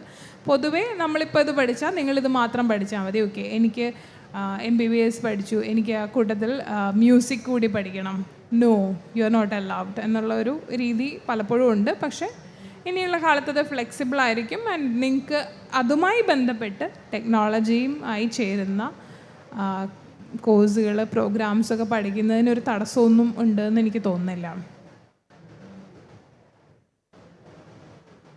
ഞാൻ സൻഹ, എനിക്ക് ബയോടെക്നോളജിയെ കുറിച്ച് അറിയാൻ താല്പര്യമുണ്ട്. അതിന് വിവിധതരം കോഴ്സുകളില്ലേ ബയോടെക്നോളജി, അതിനെ പറ്റിയിട്ട് ഒന്ന്. ബയോടെക്നോളജി സ്വാഭാവികമായിട്ടും ബയോടെക്നോളജി പോലെ അതുപോലെ അത്തരം മേഖലകളിൽ ധാരാളം അവസരങ്ങളുണ്ട് എന്നുള്ളതൊരു അവസ്ഥയാണ്. പക്ഷേ ഇത് കുറച്ചൊരു ട്രിക്കിയാണ്. ഇപ്പം നിങ്ങൾ ഇവിടെ നിൽക്കുന്നു, നാട്ടിൽ നിൽക്കുന്നു. അപ്പോൾ നാട്ടിൽ നിന്ന് നിങ്ങളൊരു അണ്ടർ ഗ്രാജുവേറ്റ് കോഴ്സിന് ബയോടെക്നോളജി പഠിക്കാമോ എന്ന് ചോദിച്ച് എൻ്റെ അടുത്ത് ഒരു മെൻറ്ററിങ്ങിന് വന്നാൽ ഞാൻ ചെയ്യരുതെന്നേ പറയുള്ളൂ. അതിന് കാരണം അത് തരവായിട്ട് ചിന്തിക്കേണ്ട ഒന്നാണ്. പ്രത്യേകിച്ചും നമ്മൾ പഠിക്കുന്ന സ്ഥലത്ത് ആ പ്രോഗ്രാം തരുന്ന യൂണിവേഴ്സിറ്റിയിൽ ആ വിഷയം പഠിപ്പിക്കാനുള്ള സൗകര്യങ്ങളുണ്ടോ? ആധുനിക സൗകര്യങ്ങളുണ്ടോ, അവരുടെ സിലബസ് എന്താണ്, അപ്ഡേറ്റഡ് ആണോ. അതുപോലെ നിങ്ങൾ അണ്ടർ ഗ്രാജുവേഷൻ ബയോടെക്നോളജി ഇവിടെ പഠിച്ചാൽ അതിനെ നമ്മുടെ നാട്ടിലെ ഒരു സാമൂഹിക സാഹചര്യം, സാമ്പത്തിക സാഹചര്യം അനുസരിച്ച് നമ്മൾ ജോബ് മാർക്കറ്റിലേക്ക് നമുക്കൊരു കണക്ട് ചെയ്യാൻ പറ്റുന്നുണ്ടോ. നിലവിലെങ്കിലും നാട്ടിലത് വളരെ ബുദ്ധിമുട്ടാണ്. ഓക്കെ, അല്ലെങ്കിൽ നിങ്ങൾ ഏതെങ്കിലും ഒരു പ്രീമിയർ ഇൻസ്റ്റിറ്റ്യൂട്ടിൽ പോയി പഠിച്ചിരിക്കുന്ന ആളായിരിക്കണം. അപ്പോൾ പലപ്പോഴും ഇപ്പോൾ ഡേറ്റ സയൻസിൻ്റെ കാര്യം പറഞ്ഞു, ഇപ്പോൾ പറയുന്നുണ്ട് data is the new oil എന്നൊക്കെ പറയുന്നുണ്ട്. ഇതുപോലെ ഒരു കുറച്ച് നാൾ മുമ്പ് മേ ബി ജ്യോതിഷിനൊക്കെ അറിയായിരിക്കും, ബയോടെക്നോളജിയാണ് പുതിയ കാലത്തിൻ്റെ കോഴ്സ് എന്ന് പറഞ്ഞിട്ട് ഒരു 10-15 വർഷം മുമ്പ് ഭയങ്കരമായിട്ട് പ്രചാരണങ്ങൾ നടന്നു. എന്നിട്ട് നാട്ടിലൊക്കെ എല്ലാ യൂണിവേഴ്സിറ്റീസും, ഇപ്പം സുവോളജി ബോട്ടണിയൊക്കെയുള്ള യൂണിവേഴ്സിറ്റീസ് എല്ലാം ഒരു ബയോടെക്നോളജി പ്രോഗ്രാമും അങ്ങ് തുടങ്ങി. കുറേ സ്റ്റുഡൻസ്, മിടുക്കരായിട്ടുള്ള സ്റ്റുഡൻസ് പോയി അതിൽ ജോയിൻ ചെയ്തു. പക്ഷെ അവിടെ അത് നമ്മൾ ആ വിഷയം ഇന്ന് ലോകത്തിന് വേണ്ട വിധത്തിൽ പഠിപ്പിക്കാൻ എക്യുപ്ഡ് ആണോ എന്ന് ചോദിച്ചാൽ അങ്ങനെ ആയിരുന്നില്ല. അപ്പോൾ ആ കുട്ടികൾക്ക് വേറെ എങ്ങോട്ടും പോകാൻ പറ്റാതെയായി. ബിക്കോസ് അത് അണ്ടർ ഗ്രാജുവേറ്റ് പ്രോഗ്രാമും കൂടിയാണ്. അപ്പോൾ അണ്ടർ ഗ്രാജുവേറ്റ് പ്രോഗ്രാം ആകുമ്പോൾ നമ്മൾ വളരെ സ്പെസിഫിക്, ഭയങ്കര നാരോ ഡൗൺ ചെയ്തൊരു ടോപ്പിക്കിലേക്ക് അങ്ങ് പോവുക ചെയ്യുക. ഇത്രയുടെ ബ്രോഡർ ആണെങ്കിൽ നമുക്കൊരു പോസ്റ്റ് ഗ്രാജുവേഷൻ ലെവലിലൊക്കെ നമുക്ക് അതിൻ്റെ മുകളിൽ വേറെ എന്തെങ്കിലും വെച്ച് കെട്ടാം, അല്ലെങ്കിൽ അങ്ങനെ ഡീവിയേറ്റ് ചെയ്ത് പോവാം. ഇത് ഭയങ്കര ലിമിറ്റഡ് ആയിപ്പോയി, നമുക്ക് ഫ്ലെക്സിബിലിറ്റി ഇല്ലാതെ ആയിപ്പോവും. അപ്പോൾ നിങ്ങളിപ്പം ഒരു ഭയങ്കര അടിപൊളി സൂപ്പർ യൂണിവേഴ്സിറ്റിയിലാണിത് ചെയ്യുന്നതെങ്കിൽ ഞാൻ നോ പറയില്ല. പക്ഷെ നാട്ടിൽ ഒരു കോളേജിൽ ബയോടെക്നോളജി ചെയ്യാനാണ് ഉദ്ദേശിക്കുന്നതെങ്കിൽ ഞാൻ അതിലൊരു കൺസേൺ പറയും. കാരണം ജോബ് മാർക്കറ്റുമായിട്ട് എത്രത്തോളം നമ്മളെ അത് കണക്ട് ചെയ്യുന്നു. ഒരു പോസ്റ്റ് ഗ്രാജുവേറ്റ് ലെവലാണെങ്കിൽ പിന്നെയും കുഴപ്പമില്ല, നമുക്ക് കുറച്ചും കൂടി ഒരു മാസ്റ്റേഴ്സ് ലെവലിൽ ചെയ്യുവാണെന്നുണ്ടെങ്കിൽ. സോ യാ, പക്ഷേ നിങ്ങളിപ്പം ഫോർ എക്സാമ്പിൾ ഇപ്പോൾ Chennai, Bombay IIT is offering this program and you got the admission, I will say go and do that. So അതാ പറഞ്ഞാൽ അതൊരു ഇത്തിരി ഒരു ട്രിക്കിയാണ്. നമ്മൾ പല ആംഗിൾ നോക്കിയിട്ട് വേണം ഡിസിഷൻ എടുക്കാൻ. ഇപ്പോൾ ഒരു വെസ്റ്റേൺ യൂണിവേഴ്സിറ്റിയിൽ നല്ലൊരു സ്ഥലത്ത് നിങ്ങൾക്ക് അതിൽ കിട്ടിയാലും if you have the money അല്ലെങ്കിൽ സ്കോളർഷിപ്പ് ഉണ്ടെന്നുണ്ടെങ്കിൽ I will say go and do that. കാരണം നമുക്ക് അവിടെ അത് നമുക്ക് കുറച്ചുകൂടി ഈസിയാണ്. സിസ്റ്റവും ആ സൊസൈറ്റിയിൽ ജോബ് മാർക്കറ്റും ഈ പ്രോഗ്രാംസും യൂണിവേഴ്സിറ്റീസും സ്റ്റുഡൻസും ആ ഒരു connection is there. Here it is not there. എൻ്റെ പേര് ഉത്തര. ഇപ്പോൾ ഹ്യൂമാനിറ്ററി സ്ട്രീംസിൽ ടീച്ചിങ്ങും ജേർണലിസം അല്ലാണ്ട് ഏതൊക്കെയാണ് സ്കോപ്പുള്ള ജോബ്? Humanities law. സോ ഇതൊരു ഭയങ്കര ഡിഫിക്കൽട്ടായിട്ടുള്ള ചോദ്യമാണ്. കാരണം നമ്മുടെ നാട്ടിലെ എല്ലാ ആളുകളും എല്ലായിടത്തും വർക്ക് ചെയ്യുന്നുണ്ട്. ബട്ട് തിങ് ഈസ് ടീച്ചിങ് അല്ലാതെ എന്നല്ലേ പറഞ്ഞേ? ഓക്കെ, യൂഷ്വലി ഇക്കണോമിക്സ് പോലത്തെ ഏരിയാസ് നമ്മൾ കുറേ അധികം കണക്ട് ചെയ്യാറുണ്ട്. Languages is there. പക്ഷേ പലപ്പോഴും ഈ ലാംഗ്വേജൊക്കെ വരുമ്പോഴത്തേക്കും നാട്ടിൽ വളരെ ലിമിറ്റഡ് ഓപ്ഷൻസ് ആണ്. കാരണം നമുക്ക് ചെയ്യാൻ പറ്റുന്നത് റൈറ്റിംഗ് ആണ്, എഡിറ്റിംഗ് പോലത്തെ കാര്യങ്ങളാണ്, കണ്ടൻറ് റൈറ്റിംഗ് ആണ്. അതൊക്കെ പക്ഷേ ഇപ്പം നിർമ്മിത ബുദ്ധി ചെയ്യാറുണ്ട്. അല്ലെങ്കിൽ നിർമ്മിത ബുദ്ധി യൂസ് ചെയ്ത് നമ്മൾ ചെയ്യുന്ന രീതിയിൽ, ഐ മീൻ അതിൻ്റെ സഹായത്തോടുകൂടി അതിനെ കൃത്യമായി ഉപയോഗിക്കാൻ അറിയുന്ന ആളുകളായിരിക്കണം. അപ്പം ആ മേഖലയിലൊരു ഇത്രയും അവസരങ്ങളെല്ലാം ഉണ്ടെന്ന് ഞാൻ പറയില്ല. പക്ഷേ റിസർച്ച് മേഖലയിലേക്ക് പോയാലും ഇപ്പം ഹ്യൂമാനിറ്റീസിൽ വരുമ്പം പല മേഖലകളിലും ജോലി സാധ്യത ഇസ് ദെയർ. പക്ഷേ number of jobs are very low. For example ഇപ്പോൾ ഹിസ്റ്ററി പോലത്തെ ഒരു വിഷയം, അത് നമ്മുടെ നാട്ടിൽ പഠിച്ചിറങ്ങുന്ന ആളുകളും ഓപ്പർച്യൂണിറ്റിയും തമ്മിൽ ആ പ്രപ്പോർഷൻ ഇസ് വെരി ലോ. നമുക്ക് ആവശ്യമുള്ളതിൽ കൂടുതൽ ആളുകൾ അത് പഠിച്ചിട്ട് വരുന്നുണ്ട്. സോ അപ്പോൾ ടീച്ചിങ് ആണ് മെയിനായിട്ടും അതിൽ വരിക. പിന്നെ എക്കണോമിക്സ് പോലത്തെ വിഷയങ്ങളാണെങ്കിൽ ഡെഫിനറ്റ്ലി മറ്റ് സാധ്യതകളും വരുന്നുണ്ട് ജോലിയിൽ. ബട്ട് സ്റ്റിൽ ഇപ്പം നിങ്ങൾക്കൊരു ഗ്രാജുവേഷൻ പ്രോഗ്രാം ചെയ്യണമെങ്കിൽ പലപ്പോഴും നല്ല കോളേജസൊക്കെ മാത്തമാറ്റിക്സ് നിങ്ങൾ പഠിച്ചിട്ടുണ്ടോ എന്ന് ചോദിക്കും. അപ്പോൾ എക്കണോമിക്സിൽ എടുക്കണം എന്നുണ്ടെങ്കിൽ സോ അത് ചിലപ്പോഴൊക്കെ ഒരു ഹിൻഡ്രൻസ് ആയിട്ട് വരാം. ഇപ്പം എവിടെയാണ് പോകുന്നത് എന്നുള്ളതനുസരിച്ചിട്ടിരിക്കും. പിന്നെയുള്ളത് ലീഗൽ സെക്ടറാണ്. ലോ പഠിക്കാം. അതിപ്പം ക്രിമിനൽ ലോ ആണെങ്കിലും വേറെ എന്തെങ്കിലും ആണെങ്കിലും ഇൻ്റർനാഷണൽ ലോ ആണെങ്കിലും കോർപ്പറേറ്റ് ഇതിലാണെങ്കിലും ഒക്കെ നിങ്ങൾക്ക് അവസരങ്ങളുണ്ട്. അതാണ് മറ്റൊരു സെഗ്മെൻറ്റ്. പിന്നെ അൺകൺവെൻഷണലായ ഇതിലേക്കൊക്കെ പോവാം. ഓൺടർപ്രണർ ആവാം. അപ്പം ആ രീതിയിലൊക്കെ പോകാവുന്നതാണ്. ബട്ട് ഇപ്പം ഹ്യൂമാനിറ്റീസ് ആണോ കൊമേഴ്സ് ആണോ എന്ന് നോക്കാതെ തന്നെ ഇപ്പം ടെക്നോളജി ഫോളോ ചെയ്യുക എന്നുള്ളതൊരു ഇമ്പോർട്ടൻ്റ് ആയിട്ടുള്ള കാര്യമാണ്. That is basic. Good evening. പേര് ഹംദാൻ യൂസുഫ് എന്നാണ്, കോഴിക്കോട് നിന്നാണ് വരുന്നത്, ചെന്നമല്ലൂർ HSS. അപ്പോൾ ഈ പൈലറ്റ് കരിയറിൽ ടെക്നോളജി വരുന്നതിനെ കുറിച്ച് പറഞ്ഞല്ലോ. അപ്പോൾ ഞാൻ പൈലറ്റ് ആസ്പയറിംഗ് ആയിട്ടുള്ള ഒരു സ്റ്റുഡൻ്റാണ്. അപ്പോൾ ഈ പൈലറ്റ് കരിയറിൽ AI അല്ലെങ്കിൽ ടെക്നോളജി കംപ്ലീറ്റ് ആയിട്ട് ടേക്ക് ഓവർ ചെയ്യുമോ? അങ്ങനെയാണെങ്കിൽ അത് എത്ര നാൾ പിടിക്കും എന്നാണ് എനിക്ക് ചോദിക്കാനുള്ളത്. Thank you for the question. AI സ്വാഭാവികമായിട്ടും ഇപ്പോൾ തന്നെയും ഓട്ടോ പൈലറ്റ് ഇതിലാണ് വിമാനങ്ങൾ പൊയ്ക്കൊണ്ടിരിക്കുന്നത്. പൈലറ്റിൻ്റെ ആവശ്യം നമ്മളൊരു മനസ്സമാധാനത്തിന് അവിടെ ഉണ്ട് എന്നുള്ളതാണ്. പിന്നെ അതിൽ കുറേയധികം ലീഗലായിട്ടുള്ള വിഷയങ്ങളുണ്ട്. സ്വാഭാവികമായിട്ടും ഗ്രാജ്വലി അതിൽ മാറ്റങ്ങളുണ്ടാവും. ബട്ട് ആസ് ഓഫ് നൗ അവിടെ ഒരു പൈലറ്റ് ഉണ്ട്, അത് ആവശ്യമാണ്, അതങ്ങനെ പൊയ്ക്കൊണ്ടിരിക്കുക. അപ്പോൾ ഏത് കാലത്ത് ഇത് നിൽക്കും എന്നുള്ളത് എനിക്ക് പറയാൻ പറ്റുന്നില്ല. ബട്ട് സ്വാഭാവികമായിട്ടും ടെക്നോളജി ടേക്ക് ഓവർ ചെയ്യാൻ സാധ്യതയുള്ള ഒരു മേഖലയാണ്. പക്ഷെ അവിടെ എന്തെങ്കിലും റോൾ ഉണ്ടാവണം. അതായത് ഇതിന് ശേഷം നിങ്ങളത് പൈലറ്റിൻ്റെ റോൾ എന്തായിട്ട് മാറുന്നു എന്നുള്ളതൊരു ചോദ്യമാണ്. ഇപ്പോൾ ഡോക്ടറുടെ ഇത് വരുന്നു, സർജൻ്റെ ജോലി.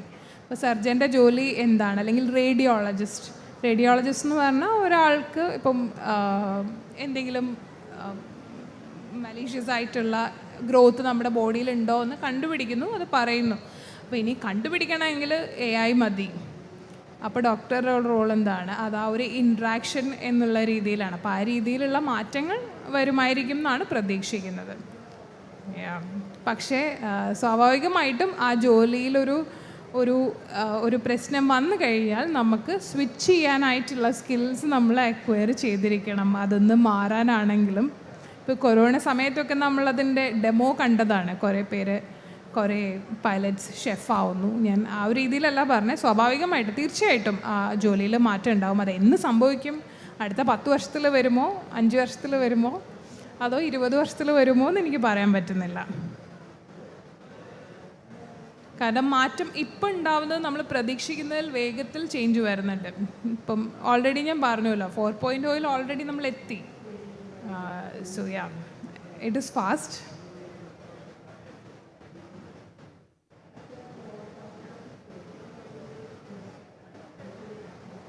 Hi ma'am, good afternoon. Good afternoon. Ma'am പറഞ്ഞല്ലോ ഇപ്പോൾ ബയോടെക്നോളജിക്ക് കുറച്ച് സ്കോപ്പ് കുറവാണ്. ഞാൻ സ്കോപ്പ് കുറവാണെന്നല്ല പറഞ്ഞേ, നാട്ടിൽ അത് പഠിച്ചാൽ നമുക്ക് ജോബ് മാർക്കറ്റുമായിട്ട് കണക്ട് ചെയ്യാൻ ബുദ്ധിമുട്ടുണ്ട് എന്നാണ് പറഞ്ഞത്. ബയോടെക്നോളജി വിഷയത്തിന് എല്ലാ കാലത്തും സ്കോപ്പ് ഉണ്ട്. പ്രത്യേകിച്ച് ഇനിയുള്ള കാലത്ത് അതിൽ ധാരാളം ഇൻറ്റൻസായ റിസർച്ച് നടക്കുന്ന ഒരു മേഖല തന്നെയാണ്. ഞാൻ കരിയർ ഗൈഡൻസ് കുറേ അറ്റൻഡ് ചെയ്ത സമയത്ത് പറഞ്ഞു മൈക്രോബയോളജിക്കും ഭയങ്കര സ്കോപ്പ് ഉണ്ടെന്ന്. അതിനെ പറ്റിയൊന്ന് പറഞ്ഞുതരുമോ? ഈ വിഷയങ്ങളൊക്കെ ഇപ്പോൾ മൈക്രോബയോളജി ആയാലും ബയോടെക്നോളജി ആയാലും ഇത്തരം വിഷയങ്ങൾ പഠിക്കുമ്പം പ്രത്യേകിച്ചും മിനിമം ഒരു PhD വരെയെങ്കിലും പോകാനുള്ള ഒരു എനർജിയോടെ വേണം നിങ്ങൾ അതിലേക്ക് ഇറങ്ങാൻ.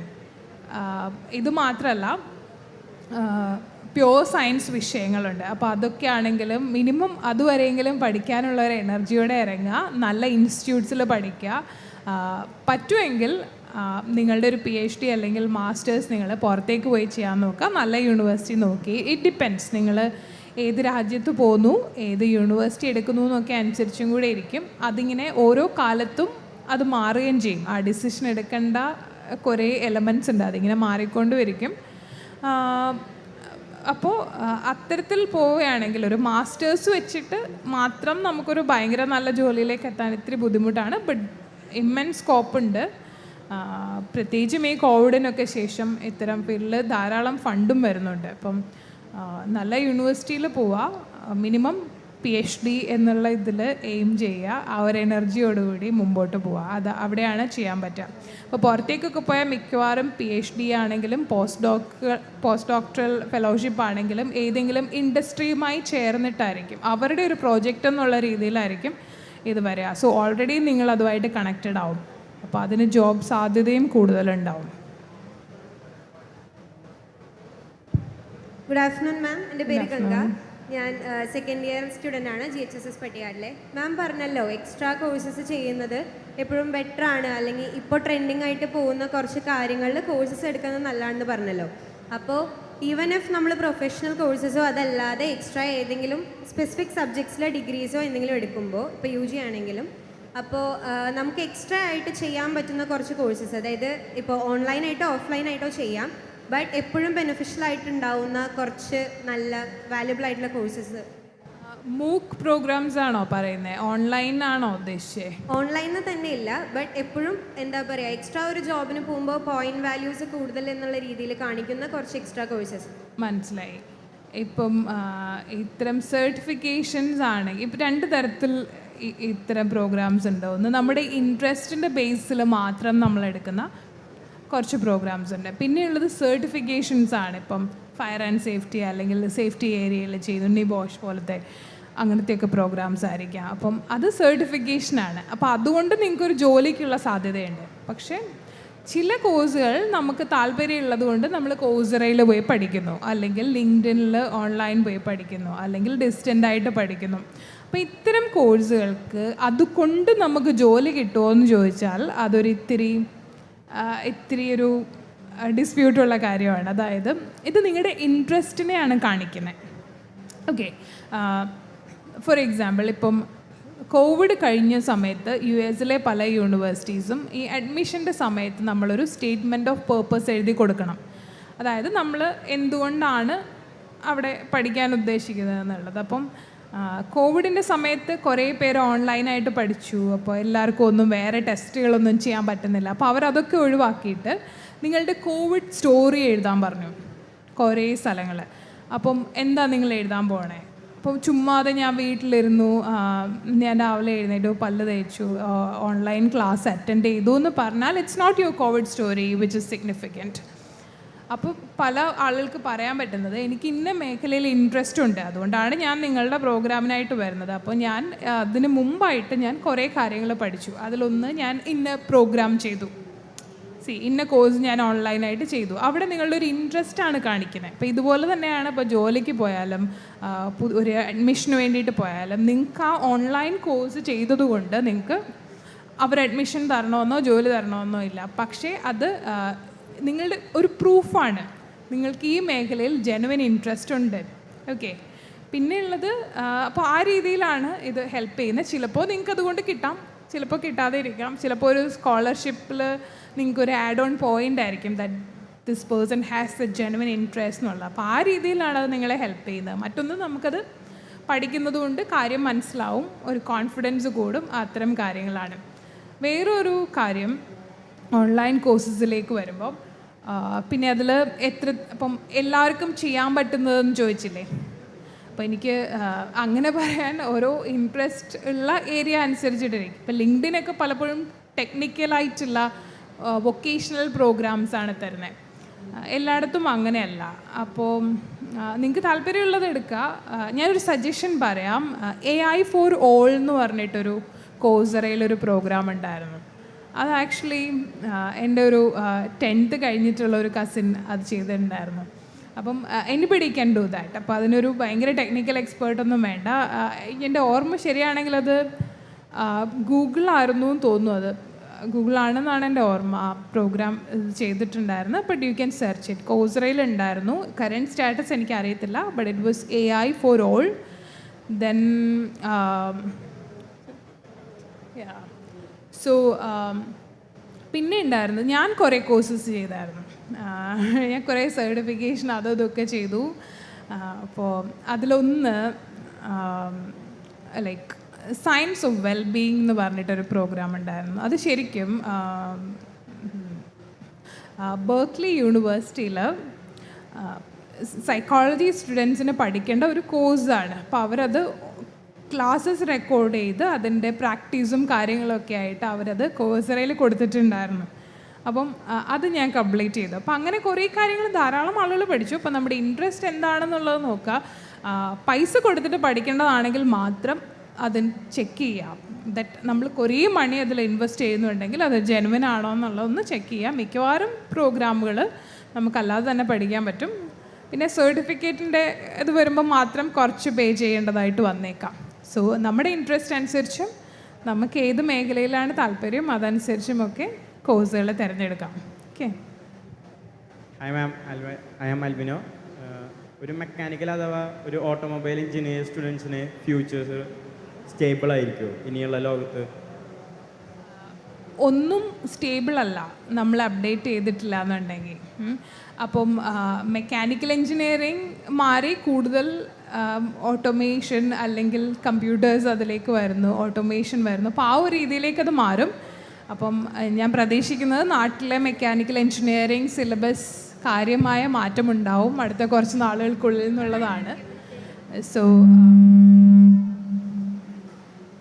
ഡെഫിനറ്റ്ലി ഒരു കരിയറും നമുക്കങ്ങനെ സ്ഥിര ജോലി എന്നൊരു സാധനം ഉണ്ടാവില്ല. നമ്മൾ അപ്ഡേറ്റ് ആയിക്കൊണ്ടിരുന്നു കഴിഞ്ഞാൽ നമുക്ക് അതിൽ മുമ്പോട്ട് പോവാം എന്നുള്ളതാണ്. പുതിയ ട്രെൻഡ്സ് എന്താണെന്ന് മനസ്സിലാക്കാം.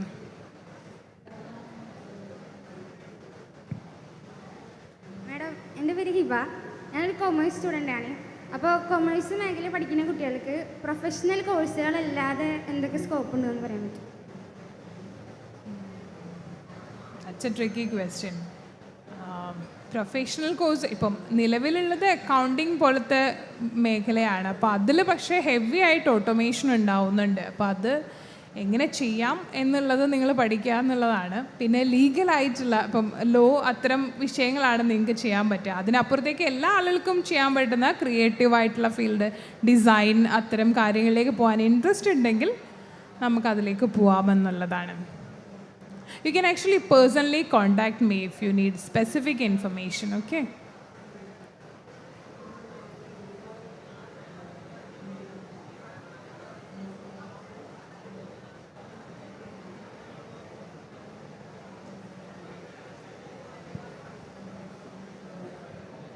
മാഡം, ഒരു സിമ്പിൾ ക്വസ്റ്റ്യനാണ്, എനിക്കിതുവരെയായിട്ട് ഉത്തരം കിട്ടാത്തൊരു ചോദ്യം. അത് +2 കഴിഞ്ഞ് ഇന്ത്യയിൽ തന്നെ തുടർ പഠനമാണോ നല്ലത് അതോ വിദേശത്തേക്ക് കടക്കുകയാണോ നല്ലത്?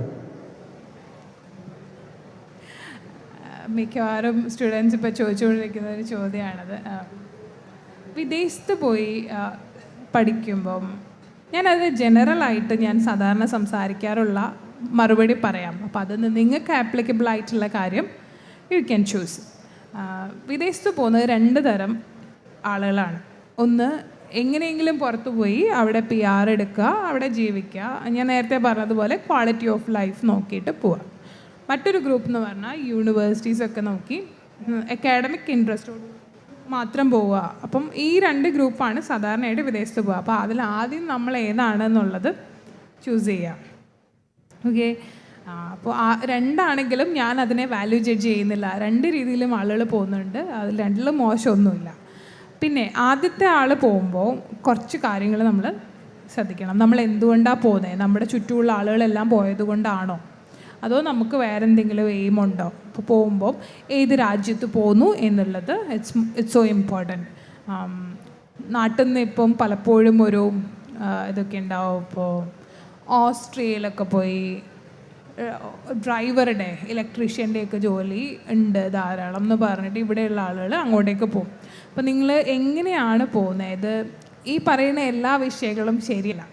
ഇപ്പം ഈ ഇടയ്ക്കൊരു റിപ്പോർട്ട് വന്നിട്ടുണ്ടായിരുന്നു. ഇപ്പോൾ യൂറോപ്പിൽ ധാരാളം ഡ്രൈവേഴ്സിനെ ആവശ്യമാണ്, യൂറോപ്പിൽ ധാരാളം ഇലക്ട്രീഷ്യനെ, പ്ലംബേഴ്സിനെ ആവശ്യമാണ്. സത്യമാണ്, യൂറോപ്പിൽ മാൻ പവർ വളരെ കുറവാണ്. അപ്പോൾ പക്ഷേ യൂറോപ്പിൽ വർക്ക് പെർമിറ്റ് കിട്ടുക ഏതാണ്ട് അസാധ്യമായ ഒരു കാര്യമാണ്. അപ്പോൾ നമ്മൾ ഇവിടുന്ന് പലപ്പോഴും തെറ്റിദ്ധരിക്കപ്പെട്ട ആളുകൾ അങ്ങോട്ട് പോകുന്നുണ്ട്. അവിടെ ഈ ഷോർട്ട് ടൈം വീസൊക്കെ എടുത്തിട്ട് പോകും.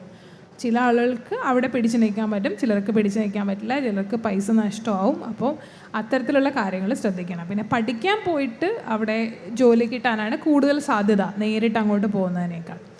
അപ്പോൾ പഠിക്കാൻ പോകുമ്പം നിങ്ങൾ ഏത് രാജ്യത്ത് പോകുന്നു? വലിയ ഇക്കോണമിയുള്ള രാജ്യങ്ങളിലാണോ പോകുന്നത്? ഇപ്പോൾ ഈ പറഞ്ഞതുപോലെ ഇറ്റലി, സ്പെയിൻ ഒക്കെ പോലത്തെ രാജ്യങ്ങൾ, ഈസ്റ്റേൺ യൂറോപ്പ്, എസ്റ്റോണിയ അങ്ങനെയൊക്കെ പറഞ്ഞിട്ടുള്ള രാജ്യത്തേക്ക് ആളുകൾ പോകുന്നുണ്ട്. പക്ഷേ കുറച്ചും കൂടി സേഫർ സൈഡ് നോക്കിയാൽ വലിയ ഇക്കോണമിയുള്ള രാജ്യങ്ങൾ പഠിക്കാനായിട്ട് തിരഞ്ഞെടുക്കുക. US, Canada, UK, Germany, Australia പോലെ, സിംഗപ്പൂർ, അത്തരത്തിൽ കുറച്ചുകൂടി അബ്സോർബിങ് ആയിട്ടുള്ള ആ കപ്പാസിറ്റി ഉള്ള രാജ്യങ്ങളിൽ പോവാം. ഇപ്പം നിങ്ങൾ പഠിക്കാനായിട്ട് അത്രയും അക്കാഡമിക്കൽ ഓറിയൻറ്റഡ് ആണെങ്കിൽ നല്ല യൂണിവേഴ്സിറ്റി പോയി ചൂസ് ചെയ്യാം. പക്ഷേ തട്ടിപ്പ് യൂണിവേഴ്സിറ്റി അല്ല എന്ന് ഉറപ്പ് വരുത്താനുള്ള ഒരു മിനിമം സെൻസ് നമ്മൾ കാണിക്കണം. ചിലപ്പോൾ ഇല്ലാത്ത യൂണിവേഴ്സിറ്റിയൊക്കെ പറഞ്ഞിട്ട് കൊണ്ടുപോകുന്ന ആളുകളുണ്ട്. പക്ഷെ നമ്മളൊരു ബേസിക് റിസർച്ച് നടത്തുക. പിന്നെ പോയി കഴിഞ്ഞാൽ ഇപ്പോൾ കാനഡയിലാണെങ്കിൽ ധാരാളം പേര് PR എടുത്തിട്ട് പോകുന്നുണ്ട്.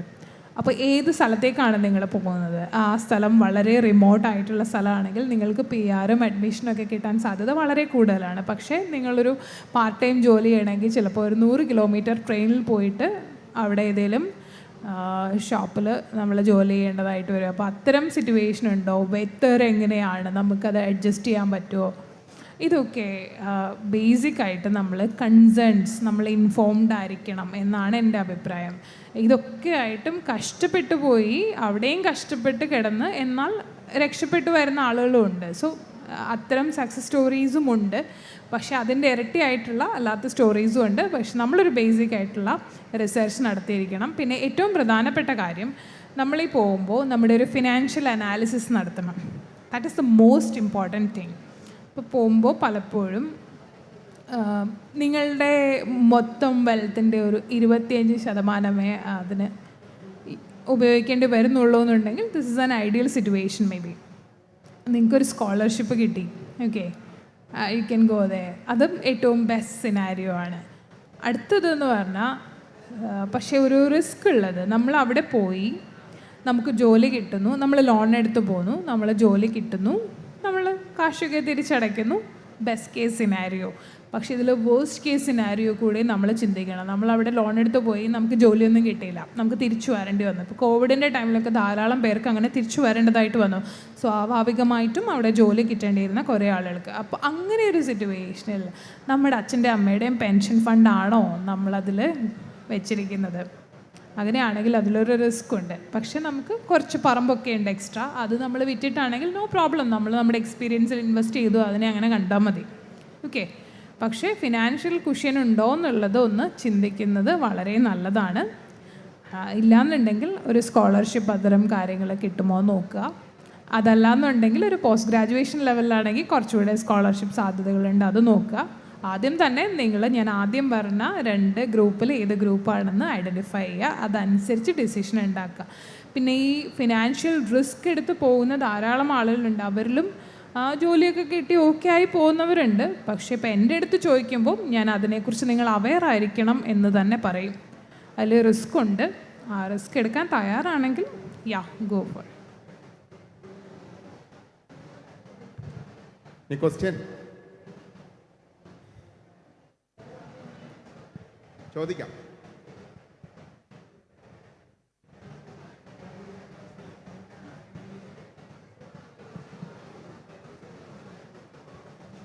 എൻ്റെ പേര് ആര്യനന്ദ. ഞാൻ GHSS എരുമപ്പെട്ടി സ്കൂളിലെ സ്റ്റുഡൻ്റാണ്. MBBSന് ശേഷം ഏത് ഫീൽഡിലാണ് കുറച്ചും കൂടി സ്കോപ്പ് കൂടുതലുണ്ടാവുക ഫ്യൂച്ചറിൽ? എന്തിൽ സ്പെഷ്യലൈസ് ചെയ്യുന്നത് നല്ലത്? അയ്യോ, അങ്ങനെ പറയാൻ സാധിക്കുന്നില്ല. ഏത് ഫീൽഡിലാണെങ്കിലും നിങ്ങൾ ആ മേഖലയിലുള്ളതിൽ അപ്ഡേറ്റ് ചെയ്യുക എന്നുള്ളതാണ്.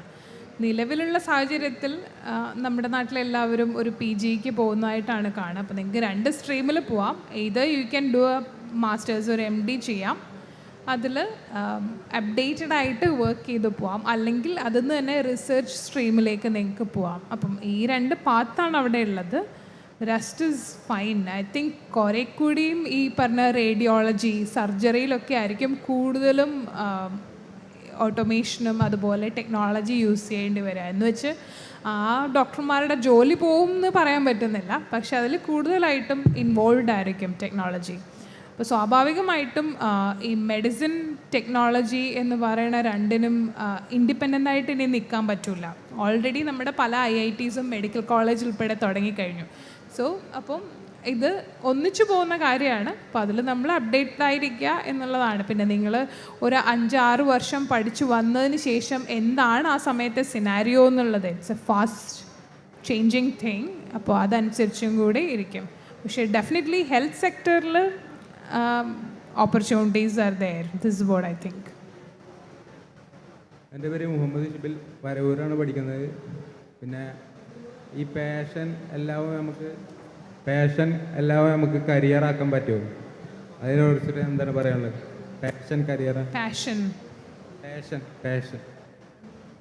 നിങ്ങളുടെ പാഷൻ എന്താണ്, നിങ്ങൾ ഏത് രീതിയിലാണ് അതിനെ കൈകാര്യം ചെയ്യാൻ പോകുന്നത് എന്നുള്ളത് അനുസരിച്ചിരിക്കും. പക്ഷെ ഞാൻ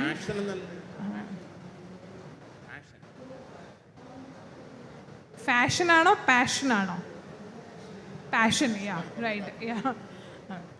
പക്ഷേ പ്രായോഗികമായി ഇതെല്ലാം ഓരോ ഇൻഡിവിജ്വൽ സ്റ്റോറിയാണ്. ഇപ്പോൾ നിങ്ങൾക്കൊരു നിങ്ങൾക്കിപ്പോൾ സ്പോർട്സിലാണ് താല്പര്യം, അല്ല ഫോർ എക്സാമ്പിൾ നിങ്ങൾക്ക് സിനിമ ആണ് താല്പര്യം, അഭിനയം അല്ലെങ്കിൽ ഡയറക്ഷൻ ഫോർ എക്സാമ്പിൾ.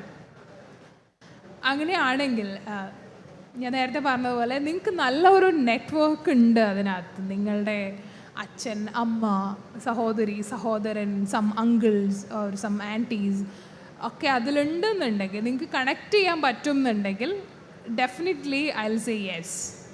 അല്ലാത്തൊരാളെ സംബന്ധിച്ച് വരുമ്പോൾ ഞാൻ കുറച്ചും കൂടി പ്രായോഗികമായിട്ട് പറയും, നമ്മളൊരു സേഫ് സോണിൽ നിന്നിട്ട് പാഷൻ ഫോളോ ചെയ്യുക എന്നുള്ളത് പറയും. Because as a career mentor എനിക്കതേ പറയാൻ പറ്റുള്ളൂ. നോട്ട് ഓൾവേസ് ബട്ട് അതിൽ സ്റ്റിക്ക് ഓൺ ചെയ്ത് നിന്ന് സക്സസ് ആവുന്ന ആളുകളുണ്ട്. പക്ഷേ ആ സക്സസ് സ്റ്റോറി സ്റ്റാറ്റിസ്റ്റിക്കലി എത്ര എണ്ണം എന്നുള്ളതനുസരിച്ചും കൂടെ ആയിരിക്കും. പിന്നെ പാരലായിട്ട് കൊണ്ടുപോകുന്ന ആളുകളുണ്ട്, അത് വെച്ചിട്ട് പുതുതായിട്ട് കാര്യങ്ങൾ തുടങ്ങുന്ന ആളുകളുണ്ട്. അപ്പം അത്തരം ആളുകൾ എന്ന് പറഞ്ഞാൽ ഫോർ എക്സാമ്പിൾ ഇപ്പം റെസ്റ്റോറൻറ്റ്സ് അല്ലെങ്കിൽ ഫുഡ് ഡെലിവറി, അപ്പം ഇത്തരത്തിലുള്ള ഐഡിയാസുമായിട്ട് വരിക എന്ന് പറഞ്ഞാൽ അത് താല്പര്യമുള്ള ആളുകളായിരിക്കാം. പക്ഷേ അതുപോലെ ഒരു പുതിയ ഐഡിയ നിങ്ങൾ കൊണ്ടുവരുന്നോ, നിങ്ങൾ എത്രത്തോളം ഇന്നോവേറ്റീവ് ആണ് എന്നുള്ളതനുസരിച്ചായിരിക്കും നിങ്ങൾക്കത് കരിയറിലേക്ക് കൊണ്ടുവരാൻ പറ്റുമോ എന്ന് പറയാം. പക്ഷേ ഞാൻ ബ്ലൈൻഡായിട്ട് അങ്ങനെ പറയില്ല. പിന്നെ ഓരോരുത്തർക്കും ഓരോ ഇൻഡിവിജ്വൽ സ്റ്റോറി ഉണ്ട്, അതനുസരിച്ചായിരിക്കും നമുക്കത് മോൾഡ് ചെയ്തെടുക്കാൻ പറ്റുക. This is what I think. Hi, എൻ്റെ പേര് ജോസഫ് മാത്തൻ. ഞാൻ +1 സയൻസ് JP പഠിക്കണം. എൻ്റെ ക്വസ്റ്റ്യൻ, ഞാൻ ഗ്രാഫിക് ഡിസൈനിങ് നിലയിലേക്ക് പോകാനാണ് ആഗ്രഹം. അപ്പോൾ ഡിസൈൻ അപ്പോൾ സ്റ്റഡി അബ്രോഡ് ആയിരിക്കും നല്ലത് അതോ ഇവിടെ പഠിക്കുന്നതായിരിക്കും നല്ലത്? എന്ത് ഡിസൈനാണ്? Graphic design. ഓക്കെ. പഠിക്കുമ്പം കുറച്ച് ഇപ്പം നല്ലൊരു ഇൻസ്റ്റിറ്റ്യൂട്ടിൽ പോയി പഠിച്ചാൽ ഇറ്റ് ഈസ് ഗുഡ്. പക്ഷേ എവിടെയാണെങ്കിലും അത് കുഴപ്പമില്ല. നിങ്ങൾ പുറത്താണെങ്കിലും നാട്ടിലാണെങ്കിലും നിങ്ങൾക്ക് എവിടെ പോകാൻ പറ്റും എന്നുള്ളതിൽ ബെസ്റ്റ് സ്ഥലത്ത് പോവുക. നിങ്ങൾക്ക് പുറത്ത് പോകാൻ പറ്റും എന്നുണ്ടെങ്കിൽ പുറത്ത് പോവുക. പക്ഷേ നാട്ടിൽ നല്ല ഇൻസ്റ്റിറ്റ്യൂട്ട്സ് ആർ ദെയർ. NIDs പോലത്തെ സ്ഥാപനങ്ങൾ നല്ല പ്രോഗ്രാംസ് കൊടുക്കുന്നുണ്ട്. കേരള ഇൻസ്റ്റിറ്റ്യൂട്ട് ഓഫ് ഡിസൈൻ എന്ന് പറഞ്ഞിട്ടൊരു സ്ഥാപനം കൊല്ലത്തുണ്ട്. സോ അവിടെ കുറച്ചെങ്കിലും അവിടെ പഠിച്ചിട്ടുള്ള അലൂമിനി ഗ്രൂപ്പിനെയൊക്കെ അവരിപ്പോൾ എന്താ ചെയ്യുന്നതെന്നൊന്ന് അന്വേഷിക്കുക. അതിനൊരു ബ്രാൻഡ് വാല്യൂ ഉണ്ടോ എന്ന് നോക്കുക. പിന്നെ നമ്മുടെ മാർക്കും നമ്മുടെ സ്കില്ലും അനുസരിച്ച് നമുക്ക് ഏതാണോ നമ്മളുടെ ബെസ്റ്റ് അതിൽ പോവാം. This what I think. പക്ഷേ ഇങ്ങനെ മാറ്റങ്ങൾ വരുമ്പം മാറിക്കൊണ്ട് ഇരിക്കുക, അപ്ഡേറ്റഡ് ആയിക്കൊണ്ടിരിക്കുക, പുതിയ സ്കിൽസ് പഠിച്ചുകൊണ്ടിരിക്കുക. ഇതിനിടയിൽ ഇപ്പം പല ആളുകളും നാട്ടിൽ പഠിച്ചിട്ട് അടുത്ത എന്തെങ്കിലും ഇൻറ്റേൺഷിപ്പ് അല്ലെങ്കിൽ വേറെ എന്തെങ്കിലും പ്രോഗ്രാമായിട്ടൊക്കെ ചില യൂണിവേഴ്സിറ്റീസ് അങ്ങനെ തന്നെ ചില ഇൻസ്റ്റിറ്റ്യൂട്ട്സ് അവർ ഓട്ടോമാറ്റിക്കലി കണക്ട് ചെയ്യും. പുറത്ത് പോകാൻ പറ്റുമെങ്കിൽ പുറത്ത് പോവുക, കൂടുതൽ ആളുകളുമായി വർക്ക് ചെയ്യാൻ പറ്റും, ഭയങ്കര എക്സ്പോഷർ ആയിരിക്കും. പുറത്ത് പോകാൻ പറ്റും എന്നുണ്ടെങ്കിൽ പുറത്ത് പോവാം.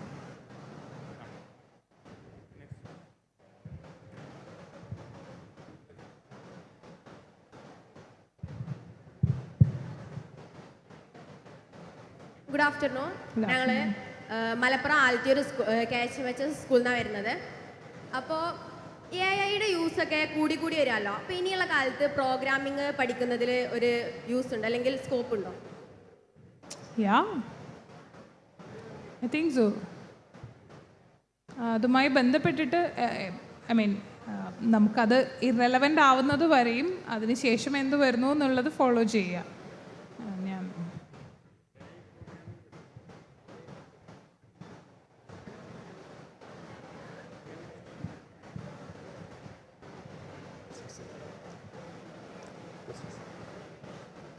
അപ്പോൾ ഇത് നമ്മുടെ ഈ വർഷം IIT മുംബൈയിൽ ഒരു കുട്ടിക്ക് ഒരു ക്യാമ്പസ് പ്ലേസ്മെൻറ്റ് കിട്ടിയിരുന്നു.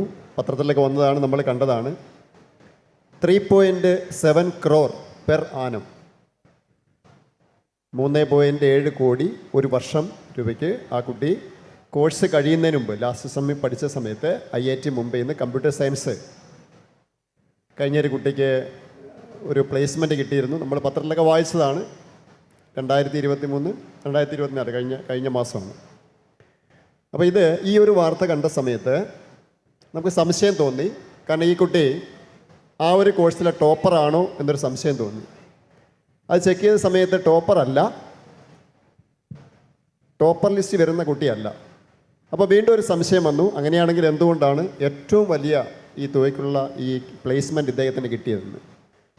അത് കൂടുതലായിട്ട് ഒന്ന് പരിശോധിച്ച് വന്നപ്പോഴും മനസ്സിലായത് ഏകദേശം 27ഓളം ഇപ്പം നീരജ പറഞ്ഞ ആ രീതിയിൽ മോക്ക് കോഴ്സുകൾ, മാസീവ് ഓപ്പൺ ഓൺലൈൻ കോഴ്സുകൾ, സർട്ടിഫിക്കറ്റ് പ്രോഗ്രാംസ്, നിലവിലെ ഈ ട്രെൻഡ് അനുസരിച്ച് വരുന്ന പല കോഴ്സുകളും ആ കുട്ടി ബിടെക്കിൻ്റെ ഫസ്റ്റ് ഇയർ പഠിക്കുന്ന സമയത്ത് തന്നെ കോഴ്സുകൾ ഇങ്ങനെ പഠിച്ചുകൊണ്ട് തന്നെ സർട്ടിഫിക്കറ്റുകൾ ഉണ്ടായിരുന്നു എന്നുള്ളതാണ്.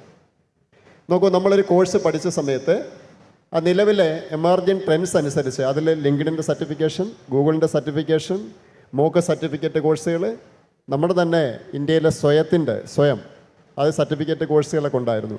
അപ്പോൾ ഇത്തരം ഈ സർട്ടിഫിക്കറ്റ് കോഴ്സുകളൊക്കെ ഒരു പ്ലേസ്മെൻറ്റിന് നമുക്ക് ഗുണകരമായിട്ടുണ്ട്. ഇതൊക്കെ വിദേശത്തും ഈ കമ്പനികളൊക്കെ ഇത്തരത്തിൽ ജോലിക്ക് വിളിക്കുന്ന സമയത്ത് ഇതൊക്കെ പരിഗണിക്കാറുണ്ടോ എന്നുള്ളതാണ്. ഞാൻ നേരത്തെ പറഞ്ഞില്ലേ, ഇതിനൊരു ഗ്ലോബൽ ബെഞ്ച് മാർക്കൊന്നുമില്ല. നിങ്ങളുടെ എംപ്ലോയർ എന്ത് ചിന്തിക്കുന്നു, അവരുടെ ആവശ്യം എന്താണെന്നുള്ള അനുസരിച്ചിരിക്കും. Maybe or may not be. അപ്പം ആ രീതിയിലാണ്. അല്ലാതെ ഒരു യൂണിവേഴ്സിറ്റി ഡിഗ്രി പോലെ ഒരു ഗ്ലോബൽ ബെഞ്ച് മാർക്ക് അതിനില്ല. പക്ഷേ ഡെഫിനറ്റ്ലി നമ്മളുടെ ഇൻട്രസ്റ്റ് ആണ് നമ്മളതിൽ കാണിക്കുന്നത് എന്നുള്ളതാണ് അതിലെ പോസിറ്റീവായ കാര്യം. പിന്നെ നമുക്ക് കാര്യം പഠിക്കാനും പറ്റും.